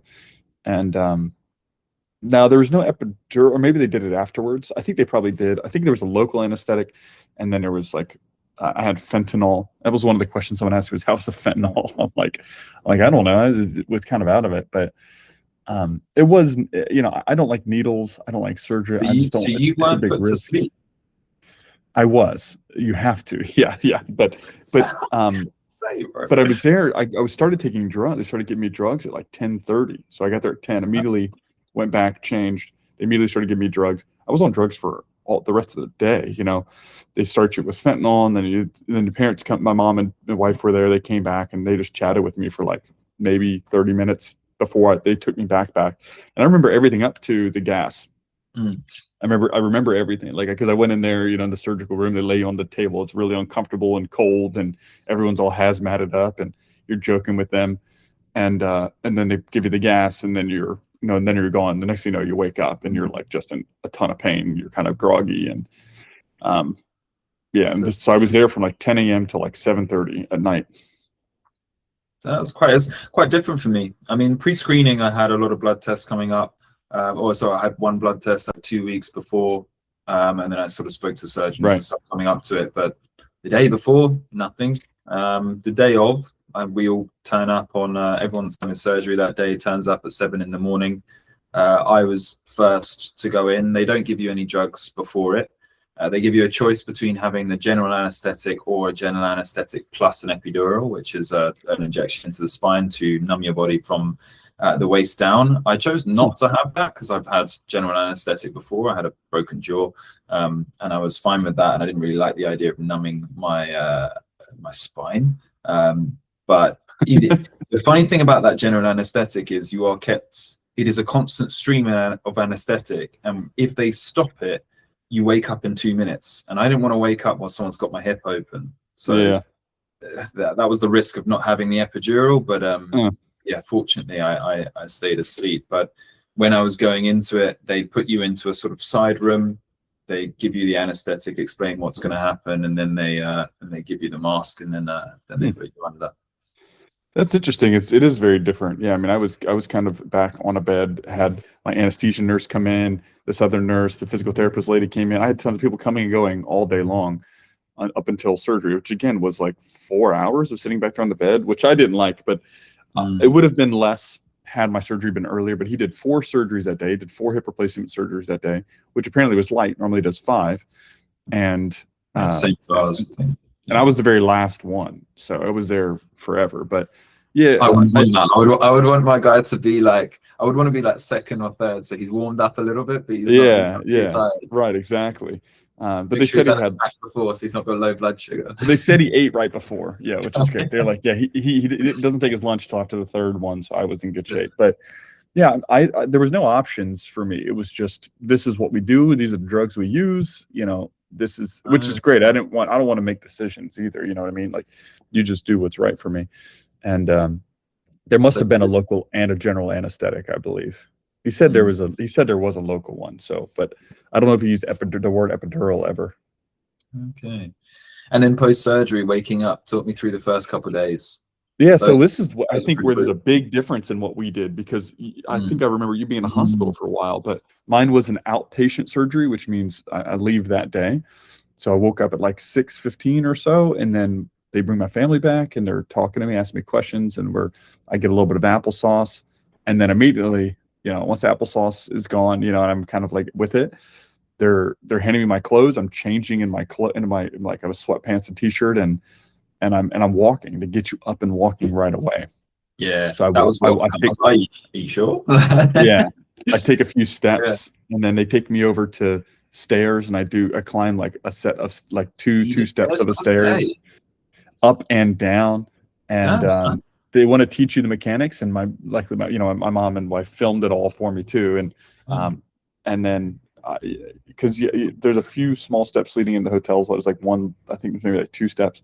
So yeah, you have to be on it. And I go back home, and so we stop at CVS and get drugs. I wish they'd maybe gotten them for us. That'd have been nice, but we had to stop at CVS and get drugs on the way home to the hotel. We go back to the hotel. It's now like 8:30. I'm back at the hotel, 8:30 at night. We have to wait for a nurse to show up, and I have to pee. Those are 2 things that's left in the night. 1, I have to wait for a nurse to show up, and 2, I have to pee before bed. If I don't pee before midnight, then I was supposed to call the surgery center. Luckily, I did. I peed around 11 o'clock. The nurse came around like 9:30, 9:45. She chatted with us for like 30 minutes, gave us a bunch of instructions. We're all dead tired. I'm on anesthesia. So we recorded it, and wrote everything down. And then I peed, we iced down, I ate some food, drank some water, and then we went to bed. Sleeping was hard, but you're just more so because you're on drugs and tired, not because of pain. Yeah. But I did for the first like 3-4 nights, I had to pee like 3 or 4 times a night. But then the next morning, the doctor came back in. So the next morning before we left, the doctor came in around 8 o'clock, 8:30, 8 in the morning. He met with us for like an hour, maybe 30 minutes. I think it was between 30 minutes and an hour. Again, hard to remember all this stuff. And he just answered any questions, gave us instructions, said, this is really important. This is really important. Thanks for doing this. I'll see you again in 6 weeks for my next one. And we left. We left and drove 6.5 hours after that, stopping every hour and a half or so for me to walk. So you did a long drive, yeah. I mean, I stayed in the hospital for 5 days, 4 days post-surgery. That's crazy. Yeah. The first day, I was in so much pain that I was kind of passing out whenever I stood up. Yeah, I mean that was that video on my Instagram. It just went super viral. But then I did manage to get some steps in, and the more I just got up and walked about, the better my pain got. But I'm glad that I stayed in the hospital for a couple of days, because I didn't have anyone at home to help me out. So I wouldn't have been able to. Yeah. That's why they wanted to make sure I could do the stairs, which I did on the second or third day. I think first day was on the Zimmer frame, so that four-legged crutch sort of thing. Then we call it a walker here. Yeah. Right. Yeah, and then I was on 2 crutches the next day, and then the third day I did the stairs, and I was sort of pretty confident. But I had some complications with numbness on the groin, and the doctors just wanted to make sure that was kind of going away. It lasted for about 3 days, and they were a little bit concerned because the anesthetic, that when they're doing the surgery, they actually inject you with anesthetic constantly throughout the surgery. And they weren't really sure why the groin in particular just wasn't coming back too. So yeah, but no, I'm glad, because I was just being in the bed, like going to the toilet and that, like first couple of days I had to just pee in a cardboard bottle and then just call the nurse, and then they take it away. I wasn't very mobile. I was probably a lot less mobile than most people would be, to be honest. But I think it really depends. I know someone that's had a bilateral hip resurfacing that said that the first hip resurfacing, they had loads of pain, like very little mobility. But then bilateral, like they did both at the same time. I think it was 3 months apart. Okay. Whereas yours is 6 weeks, which is interesting. That's right. Yeah. But yeah, he said the first one was like very difficult, but then after the sort of a few weeks, it was perfectly fine. The second one was very easy to start off with, but then he had a few complications after a little bit of time. So yeah, I think everyone's different. I think each surgery is different. Maybe the second one was better because his nervous system was used to the stress. Potentially, I think it's a lot of stress for the body to take on, especially if you have the hip resurfacing, because a hip replacement obviously cuts off that bone, whereas the hip resurfacing, you've still got the bone to feel all that pain. So yeah. So but yeah, how was like kind of the pain over how was the next 2 weeks? Yeah. Holy shit. Well, that's what you're up to now, right? Yeah. Honestly, the pain luckily went away after like 4 days, 3 or 4 days. I mean, even faster. I mean, I think it dropped really quickly after 2 days. The first 2 days are the worst for me. They were really tough. In fact, the night after the surgery, so 24 hours after the surgery, I got chills, which they didn't warn me about. Actually, I went through the paper later and I found a place where it does warn you, but they verbally never said this. From the opiates? I don't know what they told me was it was trauma shock from surgery, and this is normal. Okay. But so 24 hours later, I got really cold and I was freezing and shivering, and I'm on my parents' couch, covered in blankets, eating dinner, and then like an hour and a half later, I got really hot and I started burning up, and I was sweating. And this happened overnight as well. As I was trying to go to bed, I'm like dripping. I get up to pee and I'm like dripping sweat. I was so warm. And I looked this up the next day. I thought I was sick. I was like, man, this is a terrible time to get sick. And And we messaged them and they were like, no, this is normal. It's just trauma shock from the surgery. I'm like, hey, goodness. And the next day I felt fine in terms of the temperature swings. But yeah, I was still in a lot of pain. And they gave me 2 pain meds. They gave me a long-term pain one, which was one was Oxycontin, one's oxycodone, I think. And they gave me a short-term one. So long-term one, just take for the next 5 days is what they told me. And short-term is for any breakout pain. The first day I was taking the short-term one every opportunity I could because I was in so much pain. There was one point where I didn't, and it was a huge mistake. And I'll never do that. Next time I'm going to probably go a little bit, I'm probably going to do the drugs a little bit more. This time I try to be a hero and like get off them as soon as possible. That's the thing, because you can then affect your gait. I had a woman comment on my thing about sort of, I even said that I tapered off the morphine, but she was like, oh, get off the morphine, do hypnosis. And it was just a really random comment. But so I heard someone told me to take cannabis. Because like you may worsen your result, because then you learn a bad gait pattern, the muscles around it aren't healed, they may take more load on one side, etc. So the pain meds are actually helping to keep your gait a little bit more normal, or help you to recover a little bit more quickly. But at the same time, the pain meds, or opiates in particular, down your immune system in your sleep, slowing down your recovery. And like you said, like getting ill at that time is really bad, because if your immune system is down, you could get an infection in the hip. My dad had a hip replacement, very old, but he got an infection at the hip, and he wasn't really the same after that. It didn't really go well for him. So I was terrified of that, and that's another reason why I wanted to stay in hospital, which is a sterile environment. Yeah, I would recommend highly for folks to, if they, so staying in hospital here in the U.S. is really expensive. So unless your insurance is covering that, no. So it would have cost me twice as much to stay in the hospital for a couple of days. But otherwise, like, I was thinking of, like, luckily I made this call. I wasn't advised this, but I said, you know what, honey, because my parents' house is like further south of us, so it's kind of on the way to South Carolina where the surgery was. I was like, let's stay at my parents' house for a couple of days and just have them help out. That was the best decision I made this whole thing, because I was very dependent on another person for the first week. I mean, the first 5 days especially. Wait, sorry, is this the person that you met on the show? Are you married? Yeah. Oh, that's awesome, man. I love that. Yeah. Congrats, small detail. But yeah, so she's been great. Having my wife has been immensely helpful. Being with my parents the first couple of days was immensely helpful. But just because I can't do anything, I can't feed myself. Like, I need people to bring me food, bring me water, bring me ice, because you're on the ice machine, which you can see there for the first couple of days.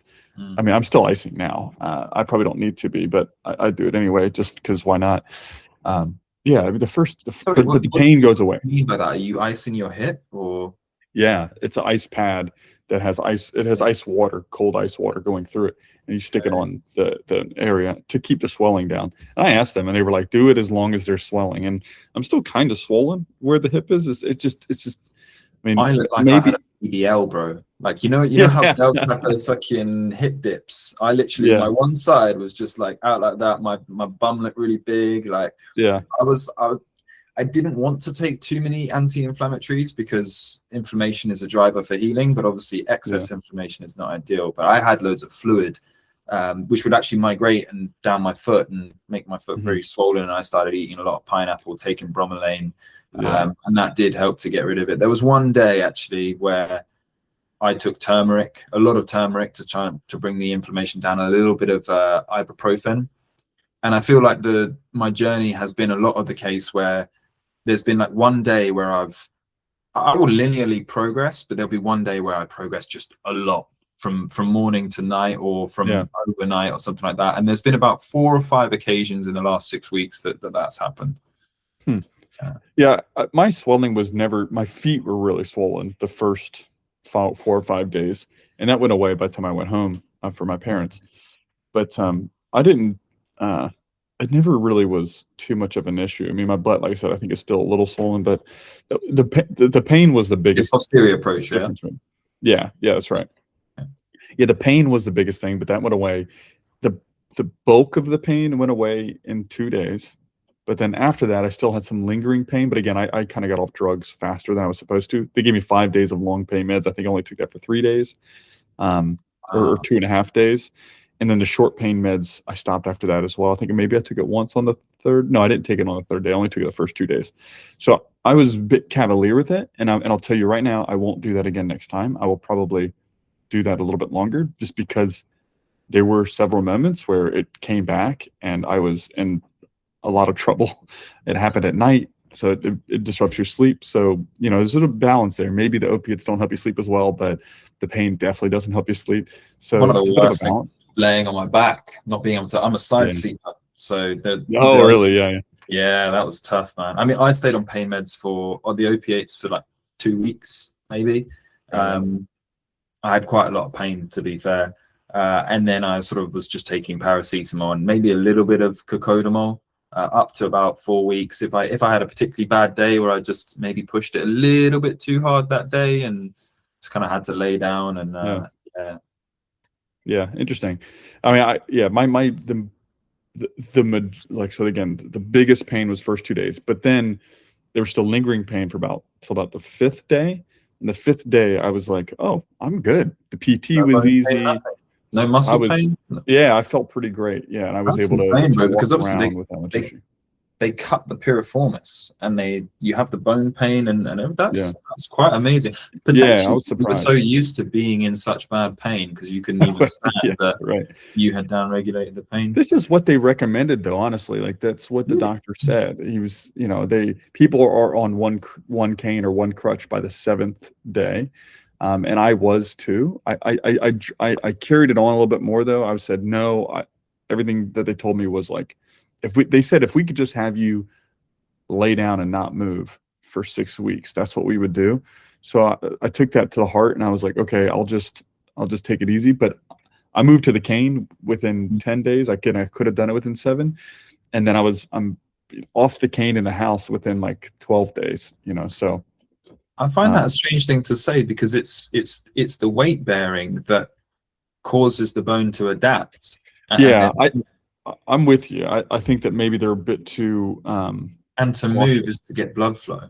You would think movement is medicine, and in fact, in some of the PT paperwork, it says the best exercise for you to do is to walk. However, we don't want you to walk more than this much in a day, and so it's like, I mean, I feel like I could walk with the cane 5 miles right now, but that's amazing.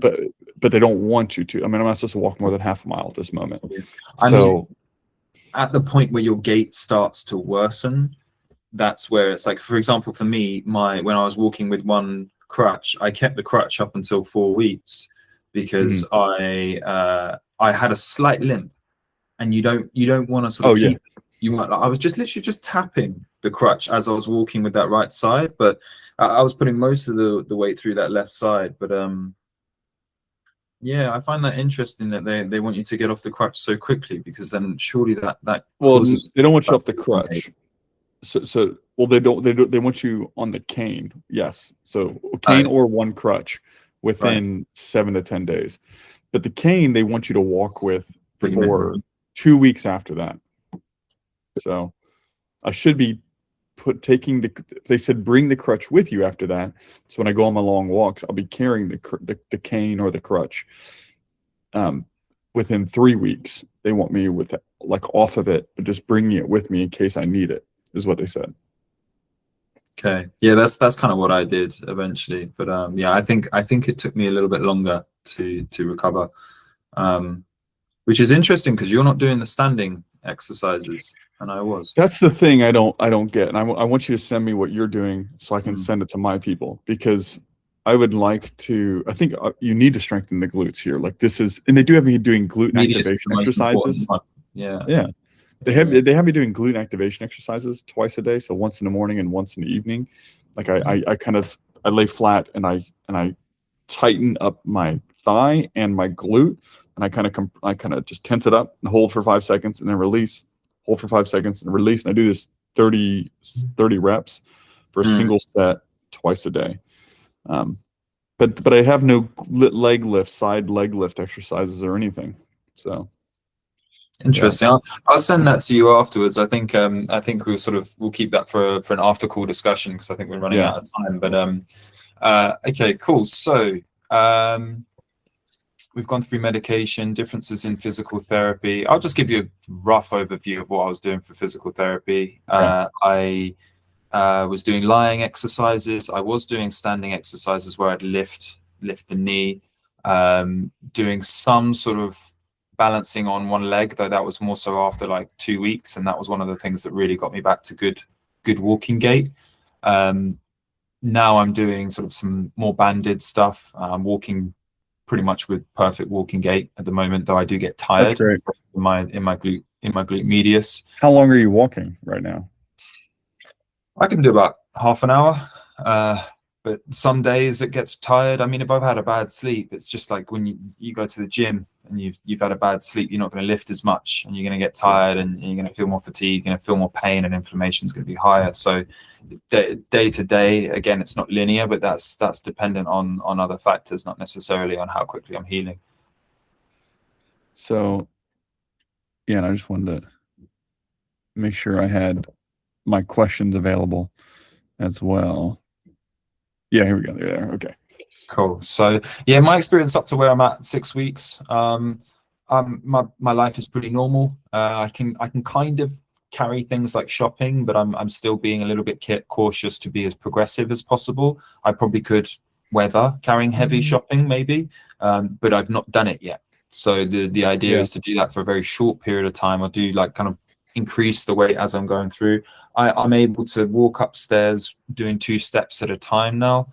I've not done any kind of sort of lunges, though I probably could, though I may struggle with the range of motion. I had my first massage yesterday, got a little bit of scar tissue in the hip, and my lower back was locking up and causing me a little bit of sciatic pain. But I feel a lot better now I've had that massage. So recovery timelines regarding, sorry. Well, so the physical therapy they have you doing lasts through how long? 6 weeks or what? I mean, mine is up to 6 weeks, and then they kind of set me free. Week. Okay. It's been changing every week, more or less. But till what point? Like, at what point do they set you free and say, how about it? It depends on how much you want to do. So on the National Health Service, they'll do up to like 12 weeks, but they may do it longer if you have sort of more aspirations. I want to get back into boxing, but I think at that point I'll just go private, because one of the physios that I spoke to, I said, have you ever treated someone with a hip resurfacing before? And she said no. I was like, okay, cool. Well, I'm going to follow the basic exercises to get me back to walking, and then I'm going to go to someone that works with athletes that do hip resurfacing. So yeah, I think that's very important, especially in the sort of first 3 to 6 months, to be sort of sport specific and communicate that with your physiotherapist. Otherwise, you may end up with just like scar tissue that doesn't get worked out properly, or you don't build the right mechanics for that, and it can take you longer to get back to sport, etc. So I'm expecting to be back to boxing at 6 months. Well, I'll probably be doing some like pads and stuff at 3 months, maybe even doing a little bit of light running, depending on how my right hip goes. I may have to have the right hip done. I'm still not entirely sure about that. I'm a little bit worried about that. But when are you going to start doing light running? Maybe like 12 weeks. It seems that people do that. Interesting. Light jogging, but like that's kind of just tapping, almost like skipping when they're running.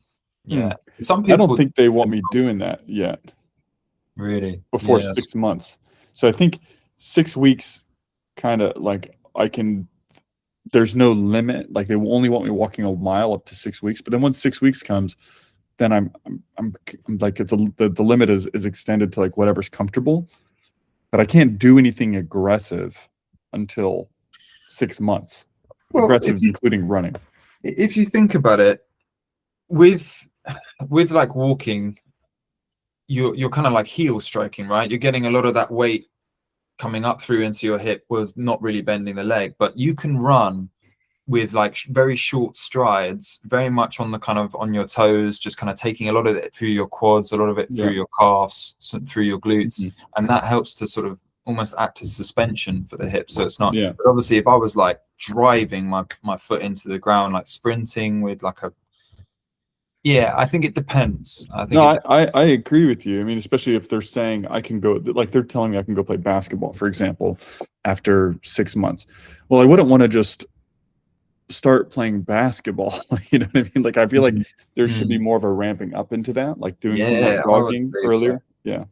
That is interesting. Yeah, and obviously you want to basically break down every movement pattern and then work through each of that movement pattern. Say for example, if I'm throwing a punch, right? I've got hip rotation, I've Yeah. got shoulder extension, I'm putting my weight forward Yeah. onto that foot. You want to kind of break all those things down and then make sure that you can do all those like in isolation and then work it through as a movement pattern. That's how a good physiotherapist would do it. But I've seen people running at 12 weeks. Andy Murray was sort of back to playing tennis at 6 months, I think, or maybe even before. I think 6 months is actually, I about think he one. was playing light tennis at 12 weeks and Yeah. then playing like kind of competitively at 6 months. That makes sense. Yeah. That's what they're telling me is like I'm kind of unlimited in sports except for really, really, really high impact. Like European football, I can play at 6 months. However, they don't want anyone slide tackling. Like they don't want you slide tackling or they don't want anyone slide tackling you at 6 months. So it's like, I don't know how you avoid that. And again, in European football, I don't know how to like take things lightly. But for the most part, yeah, to play basketball, like I just can't jump off of high heights Mhm. at 6 months. But it seems like 6 months is pretty much rock and roll. So I think for sport, I'm a bit more apprehensive in terms of like playing football or something, just because I don't have control over how someone else is going to tackle me, that's and right. that's high Exactly. Yeah. impact. So like it's like I can control the movements, but if I get some guy who's had a bad day and he's had an argument with his wife and he wants to take me Yeah. out on a Sunday league game, Yeah. then Right. you're gonna see the brunt of that. So Yeah. That's the risk. yeah. So I probably won't do that.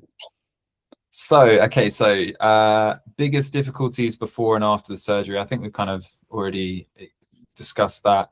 What does surgery mean for you and your life going ahead? What are you looking forward to getting back to once you heal? Yeah. Honestly, like this is for me such a long time coming that my life has been changed in a negative way for the past 5 years. So I was already resigned to the fact that which is no longer true, luckily, but that I would never play soccer again or European football or basketball. Mm. And this was such a big part of my life for so long that like this was a very depressing thought and reality for me that I thought was a reality. So now knowing or believing that I should be able to, statistically speaking, get back to playing those sports and have no issue with them. I'm not in a limited way either, but I can still play just as aggressively as I was before. I'm not, I mean, stepping out on that pitch for the first time in, I don't know, maybe 8 months from now, 9 months from now, will be very emotional for me. And so I'm very excited for that day. But I don't know that. Like, right? What's that? You forget what it's like. I mean, I kind Yeah, of like it's I going to be love sport, but I've very learned to like emotional. just kind of forget about it. And then when I know when I play sport again, I'm going to be like, wow, I've missed Yeah, this. That. exactly. Yeah. Yeah. I don't think you can explain to people like how, I mean, when I had physical therapists tell me, I'm going to get you back, like the Graston guy, I'm going to get you back to playing soccer and European football in 12 months from now. I did cry. I did. Like I teared up. I got emotional. You want to believe it as well. Yeah. And I thought that it wasn't possible or true. So now I'm feeling much more confident that it's true based on this. And I mean, statistically it is. So for me, we'll see. Everyone's different, but supposedly I should have no issues. Like I'm being cautious because I don't want to get too invested. So to answer your question, I am fine with never playing at a high level ever again. But just being able to stand, walk, sleep, go up and down steps, run a little bit, jog a little bit, play hoop, play basketball, run around and just shoot, basketball like casually. All those things coming back into my life is success for me. That's success. Like I can't go to like we went to Coachella last spring and I had to sit down. I can't. Coachella is a big music festival. Yeah. I can't stand for that long. I can't. This was the first 3 years for me. I couldn't. Oh yeah. I mean, even now I can't really go on like a long hike or anything like that. And you have to plan around it. It's yeah. Yeah, like let's go on like just things that you take for granted, like standing at a party for a long time. I can't do it. So just getting that back, not having limitations on how long I can stand for or how long of a walk I can go on is would be great. That's success for me. But I am quietly excited about playing soccer again, playing European football again, playing basketball again, being able to golf. I mean, I could golf before, but I couldn't do 18 holes without a golf cart, so I couldn't walk 18 holes. And also just my swing, like after 18 holes of swinging with my hip, that explosive rotation, like it would all tighten up, and I wouldn't be able to after like 12 holes. I wouldn't be able to swing a golf club anymore. So like all these things that like and then just being able to stretch, like my mobility was so limited, I couldn't stretch in certain ways, and in the end actually yoga was making it worse. Like it was way too painful like stretching. I couldn't do yoga, especially if, yoga is probably one of the worst things, or was one of the worst things for it. I'm not saying it is one of them, because it can bring people out of pain, but for me it was just inflaming the hip. Anything deep hip flexion was just ruining me. Man. I've been to yoga classes with my wife, and I'm like, there's certain positions I just got to sit out. Like I'm gonna sit this one out. I can't do yoga was actually really good for me because of the heat and getting all sort of like the deep hip muscles. But there were just, again, like you said, like things like pigeon stretch where you're creating a lot of I can't do pigeon stretch. I could never do it. I don't have that kind of rotation. I don't think I ever will, to be honest. I'll do like a sort of box stretch where I'll get my leg up onto the box. You don't think you'll do a pigeon stretch now? No, I'll do a different variation, just because pigeon stretch there's a little bit less control. Say for example, if I start to feel pain, I would rather just do it in a standing position and then put it up on a box and then lean into it that way. You have more control over doing it that way. Yeah, I could have never done that before, so I'm very curious to see if I can do it now, and excited to see if I can do it. I don't know what the limitations are going to be. I'm curious to do this podcast like a year from now and say like, this is what I can do. These are my limitations, because I don't know what it's going to be. I'm assuming no limitations, but maybe there are some that are kind of hidden. But one person did ask me, as one of the questions was like, will you live with pain after the surgery? And the answer is supposed to be no. So I'm expecting to have no pain. That's the whole point here. And so, that's one of the things I'm most excited about too, is like not having my entire motor train constantly in pain in some way. So not having to think about it. Like you said, for me, like it is just going on long hikes, just being able to play the sport, not having to plan around it, like having a normal life. Like I don't necessarily want to be a professional boxer, but I love boxing, and I want to go and hit a bag and not have to worry too much about it. I probably won't do Muay Thai, even though I probably can. It would just wear down the unit more quickly potentially, but I just don't want to have like an hour walk on holiday or something and then have to worry that like I might get stuck out in the sticks and get a helicopter to take me back. Yeah, exactly. Ridiculous. That's the thing. Yeah, you get people take it for granted. It's hard to imagine, but it is real. Yeah, someone said similar question. It was more current. They said, has the pain you had before the operation completely disappeared? For me, the pain is different. Obviously, I've got the muscles that have been cut and then slight bone pain, but to be honest, it's a lot better already than it was. So it's I think when you've been having bad hip pain for a while, like after like 2 weeks, you're already better off than you were before. So would you agree? It's been 2.5 weeks, and I have more. I can already tell I have more mobility and less pain in my left side, which is wild to me. I just had my ass cut open and bone shaved down and metal inserts put in there, and I feel better already than I did before the surgery. That's a miracle to me, So it's a miracle of modern medicine. I'm excited. I'm excited for this next one. I have this next one in, I guess, 3.5 weeks now. I'm excited to get through that and to move on and to get back to doing things. And there's so many things I'd love to still be able to do that I thought weren't possible for me anymore. Running a marathon, competing in an Ironman, for example, something I'm interested in, but I may not be able to, and it may be too much, maybe a bridge too far. So one of the questions someone asked me is like, what's your goal afterwards? I'm like, I don't want to do that to myself. I don't want to get my hopes up for something that's not actually realistic for me. I think everyone is different. It's low percentage that I won't be able to do these things, but I understand statistics well enough to know that it's possible. And so I'm going to not put that pressure on myself. I'm just looking forward to being pain-free for the rest of my life, at least until the next thing that pops up, I'm sure. And it's better than the odds we were given from surgeons before, and that's a damn right. Yeah. huge plus. Like, I mean, we take it step by step, and then obviously each step, it's hard not to sort of think ahead, and it's hard for me not to think ahead and be like, oh, can I do like boxing long term? I do think I probably will be able to, because it's not insane stress on the hip. But yeah, no, I'll just be glad to just not really have to think about it every single day. So yeah. Okay, so the person, my questions were, or someone asked me a question about, do I think physio is effective for labral tears for an active guy in his 30s, or is surgery better? We kind of already answered that. What one thing would you do differently or change in your journey? Interesting. I probably wouldn't. I would do the labral tear repair surgery, but regarding the hip resurfacing journey, I think I kind of like had exhausted all of my options by the time that I got the surgery. So, and I'm glad that I did, because I didn't want to go ahead and do the surgery prematurely. And then post-surgery, I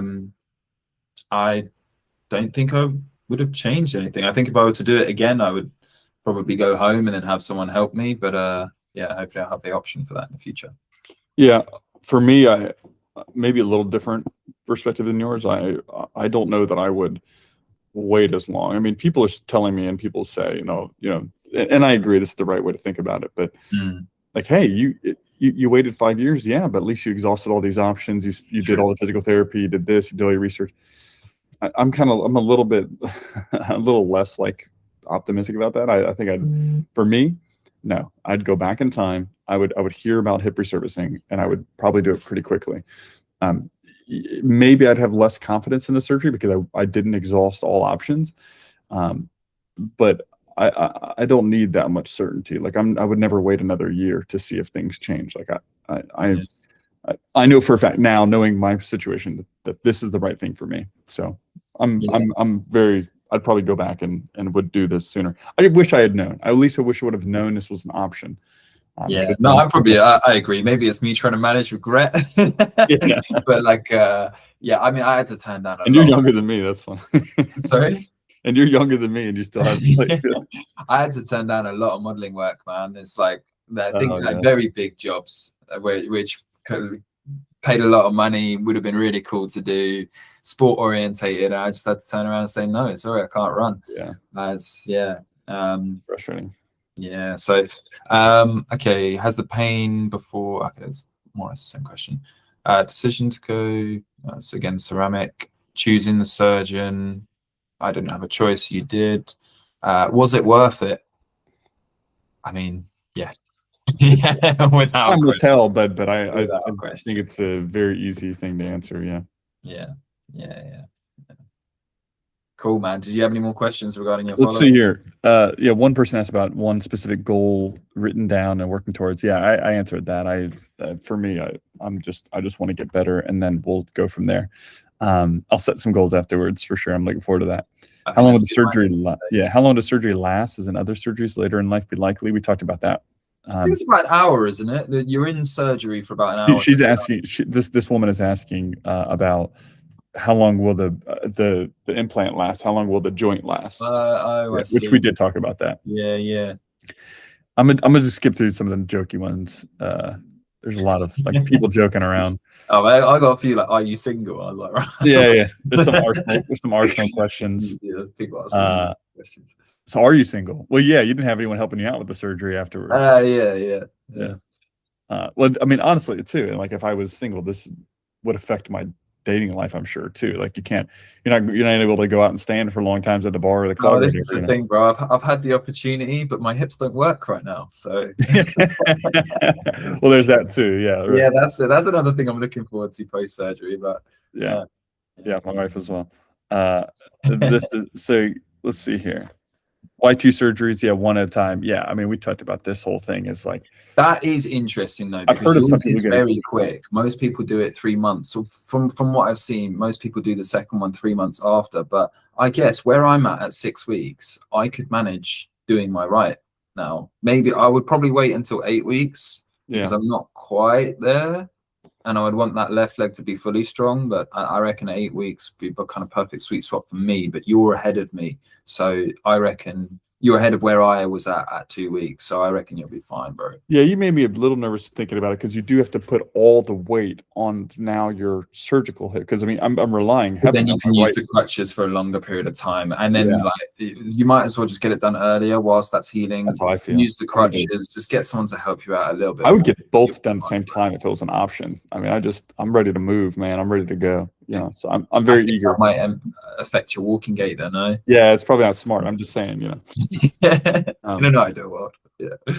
So what are the limitations of total hip replacement? Oh, we talked about that. Yeah, I mean, I don't know. I think we've gone on what are the risks of hip resurfacing? We talked about that. You did ask me about the large head hip total hip replacement. I wasn't familiar with that. So I wasn't either.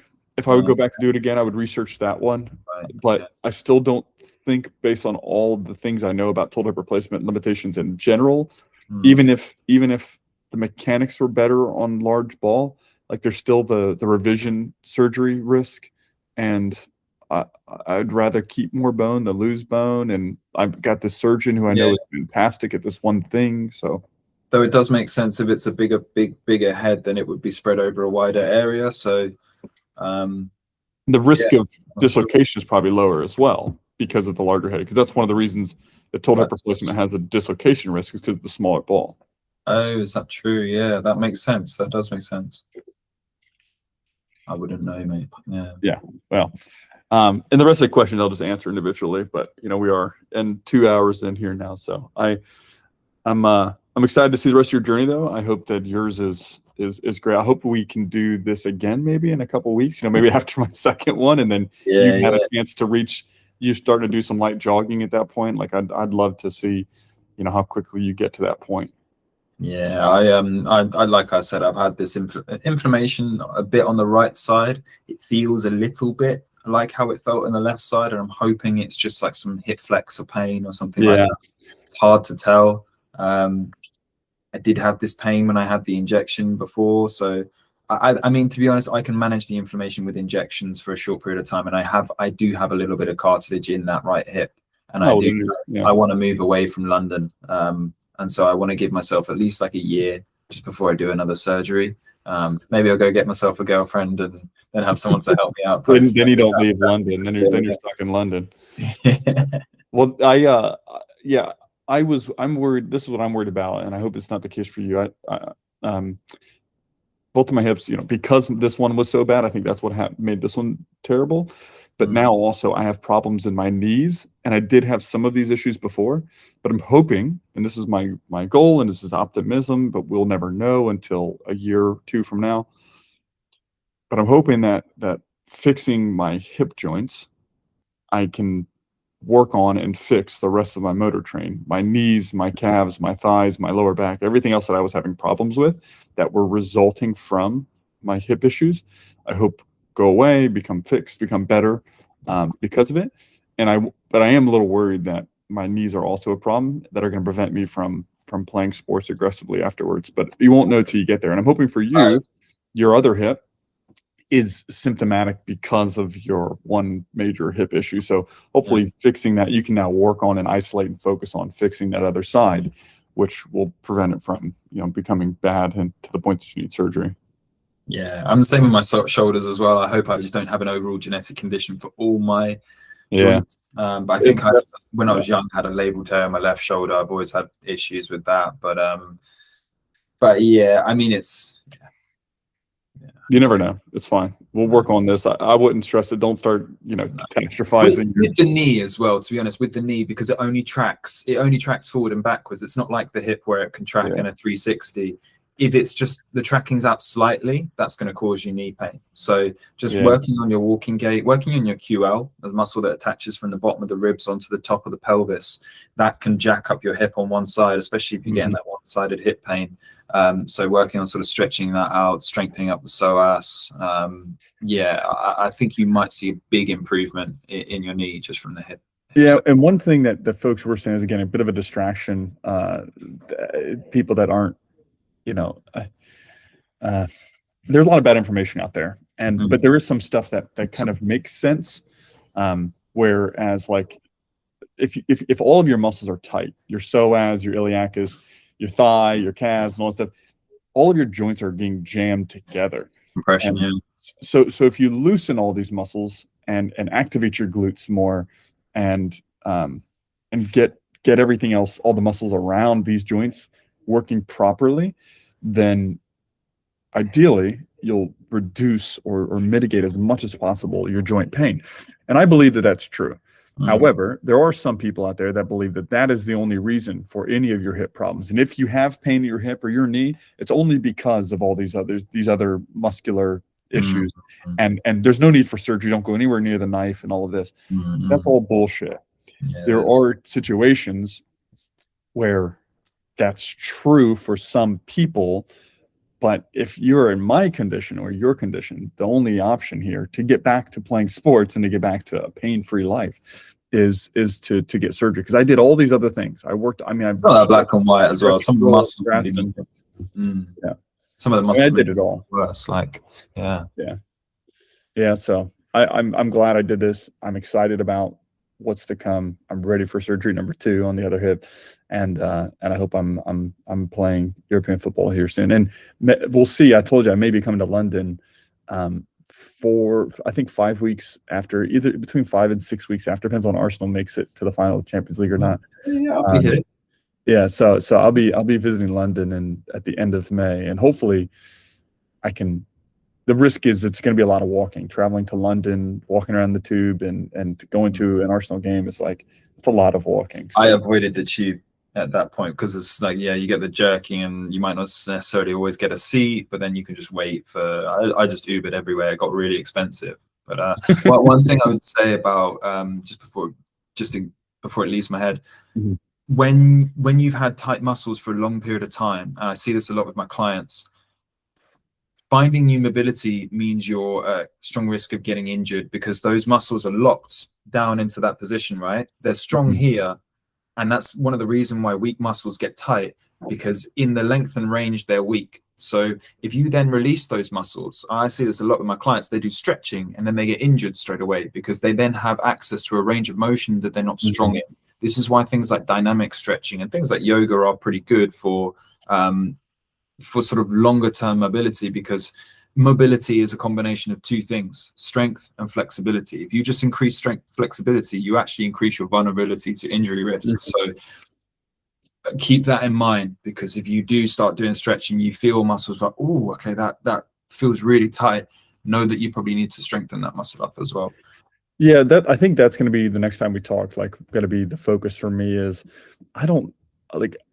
I would love to, and I would like to invest in this, but it sounds like you plan on it as well. So I'm curious to hear your journey, but to invest in a physical therapist that focuses on recovery, returning to sports after surgery like this, someone to help me work on my gait and to do, static stretching. I've built up a lot of information and understanding about how to do certain things, but the focused strength work, like the where you're standing on 2 plates and you're sliding one leg out while keeping one and then bringing it in, I like that. I need that. I would like to work with someone regularly on those kinds of things. More like niche stuff, but also just to adapt to you, because any National Health Service or any kind of like program will be a program. It'll be like, at this week you do this. It's not the case. Like different people are different. They're different mechanics. That's my thing with my people is like I've progressed so far so quickly. Like the PT I'm doing doesn't challenge me, and they want you to be careful. But you do need to be careful because you can get too confident too early. But I do want to do a little bit more, and I think that like it makes sense that I should be able to, but they're not going to advise you on it because they don't want you to, because they put everybody in the same box. So But I think for you, where you say you're taking this drug, and that's one thing we didn't discuss, is the confidence thing. For me, like I can then go and do these exercises and it feels fine on my muscles, but then it may actually snap my femur. But for you, that risk may be less because you're taking this drug that supposedly, I don't know what mechanism it works on. But looking at it, Fosamax is the name of it. I'll put it out there. Or Fosamax, whatever. Fosamax. Okay.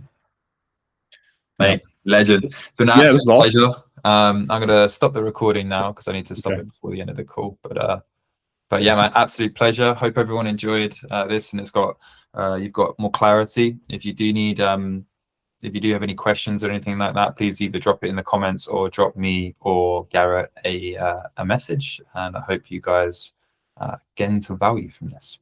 100%. Yeah. Thanks for having me on, man. Cheers.